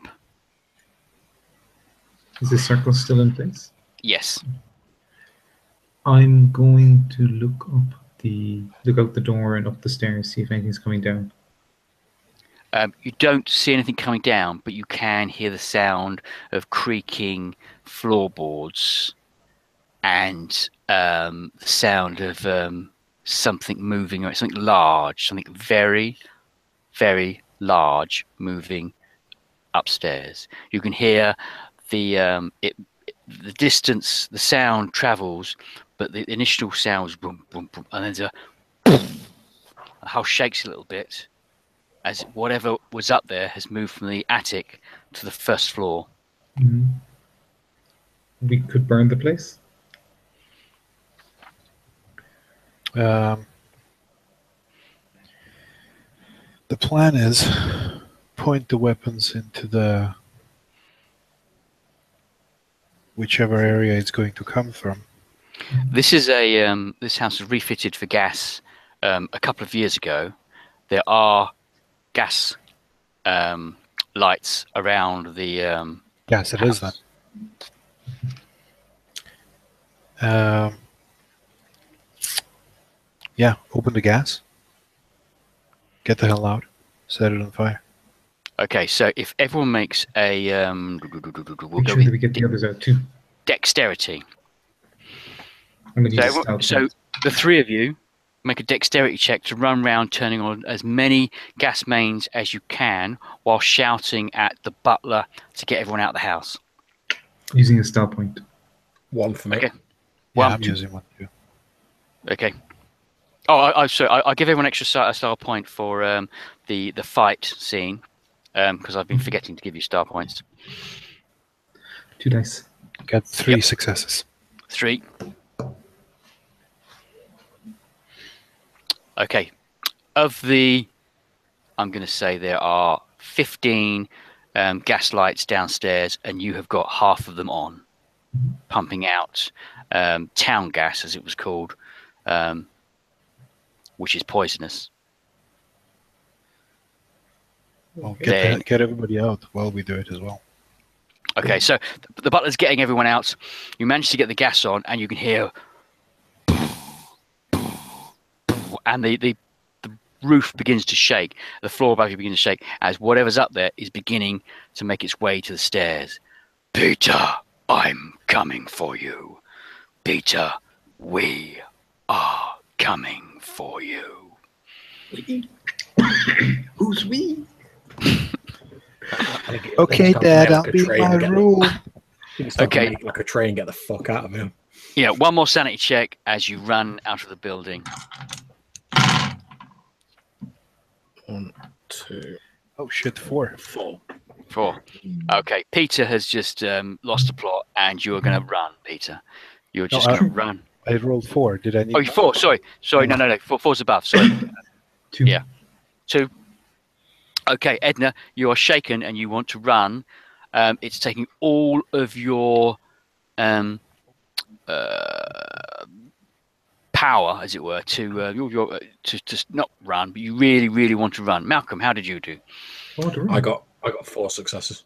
4. Okay, Malcolm. The other 2 are looking quite shaken. Malcolm, it's down to you. Do you smoke? Well, obviously, what gentleman doesn't? Okay. Whip out your lighter, and how you want to do it? Do you want to light it and throw it? I think our plan's to sort of get out through one of the doors, sort of leave it for a few seconds for like the gas to sort of like penetrate through. Then I'll flick the Zippo lighter on or whatever the equivalent is and lob it back through the door or through a window. Okay, so you can smell the gas. Everyone charges out through the parlor window door that you had open. Max runs out, and you turn, Malcolm, with your lighter. You begin to throw it into the room. As it spins in the air, it illuminates the creature that has crashed through the ceiling and is standing in the hallway. Make a sanity check, and you have to get more than 6. Star points. I got 4. 4. Okay, just going to double check the Star points. Okay. You got 4. Mm-hmm. So it wasn't 6, it was 4. You matched its horror rating, which means you don't lose any sanity, but you see this 3-legged, bulbous creature with tendrils, with massive mouth gaping more at the front, crashing, coming towards you as the gas ignites and the whole house explodes in a giant inferno, destroying everything. This will be the bit where, as it sort of explodes and the light goes in its flammation, I'll be like, oh, fuck. Massive explosion, and you've destroyed Peter's inheritance. As the dust settles and the rain puts the fire out, you are standing in the ruins of Peter's house. But before that, we walked away from an explosion without looking back. Yeah. Yes. Over the course of the next few days, the charred remains of what looks like some kind of odd tendril thing are found. However, that could be a money spinner in itself, exhibited scientifically. It could be. Also, you find another body, which is has the same tattoos as your father had, but instead of a skull, it has a gaping maw for a mouth. The body of your mother, the zombified body of your mother, still remains outside the window that Simon shot. Mm-hmm. In the cellar, Ulysses' his body is human, is returned back to its human shape, but it is all burnt and shriveled. The other wall has collapsed, and the desiccated corpse of Delmar is in the wall. All of that requires Peter to spend quite a lengthy time in a psychiatric hospital, having been committed by Simon. And we'll leave it there. Thank you very much. Excellent. Thank you for running it. No problem. It was cool. There. That was really, really fun. Cool. So Peter Jeremy, or German, is based on the white ape from the same story, with taking some liberties over Peter Peter's actual name. It's Arthur Jeremy. I used the "Oh brother, where art you" tag because obviously you're looking for your brother, but also it was meant to throw people off the scent because it's an American classic Journey of Ulysses. The idea was it was kind of so rather than call it the Great White Ape Adventure, by calling it that, it's kind of hopefully it was a bit of a red herring. Cool. But, excellent. Yeah, calling it Great White Ape, that would be really tacky. Yes. So essentially what happened was Peter's father was trying to find a way to stop his transformation into the ape that his other members of his family had done. He'd gone to the Church of Starry Wisdom and found that by summoning this dark young of Shub Nagrath in the attic, he was able to hold off the transformation. However, that came at a cost. When he died, he became a ghoul. His son Delmar started to change, so he killed him. He attempted to change to save him, failed, killed him. Ulysses attacked his father, but it was Peter that knocked him over the head. Thought he killed him. The mother got Peter to help her lock Ulysses, who was changing into the cellar, but she was feeding him. And she was living with the ghoul that was her father, that was Peter's father, without telling anyone secretly. And when she died, after discovering that the reason why the boys had changed was that Peter's father's ancestor had married this ape because the box had turned up, she went insane and killed herself. But Peter brought her back. Not Peter, Peter's father brought her back. He was hoping to bring her back as a ghoul so that the pair of them could live in a state of ghoulness, but that didn't work, and she became a zombie. So he brought her back just a living corpse. I just think it's slightly unfair that she says it was all Peter's fault. Well, if Peter had killed his father, Ulysses would still be Ulysses would potentially still be alive because she wasn't aware at that time that the transformation took place. But yeah, if she'd have killed the father, it still seems a little harsh. Well, the moral of the story is kill your father. Yes, So. yes, yeah, that was it. Yeah, yes, yeah. All right, gentlemen. So you were doomed, but it's 2 a.m. here, so I gotta go. Oh my God. And, Well, Okey have dokey. a nice evening. Have a nice evening, Steve. All right, Okay. thanks for the Bye. game. That was awesome. No Yeah. problem. I'm going to have to call it tonight as well. Thanks very much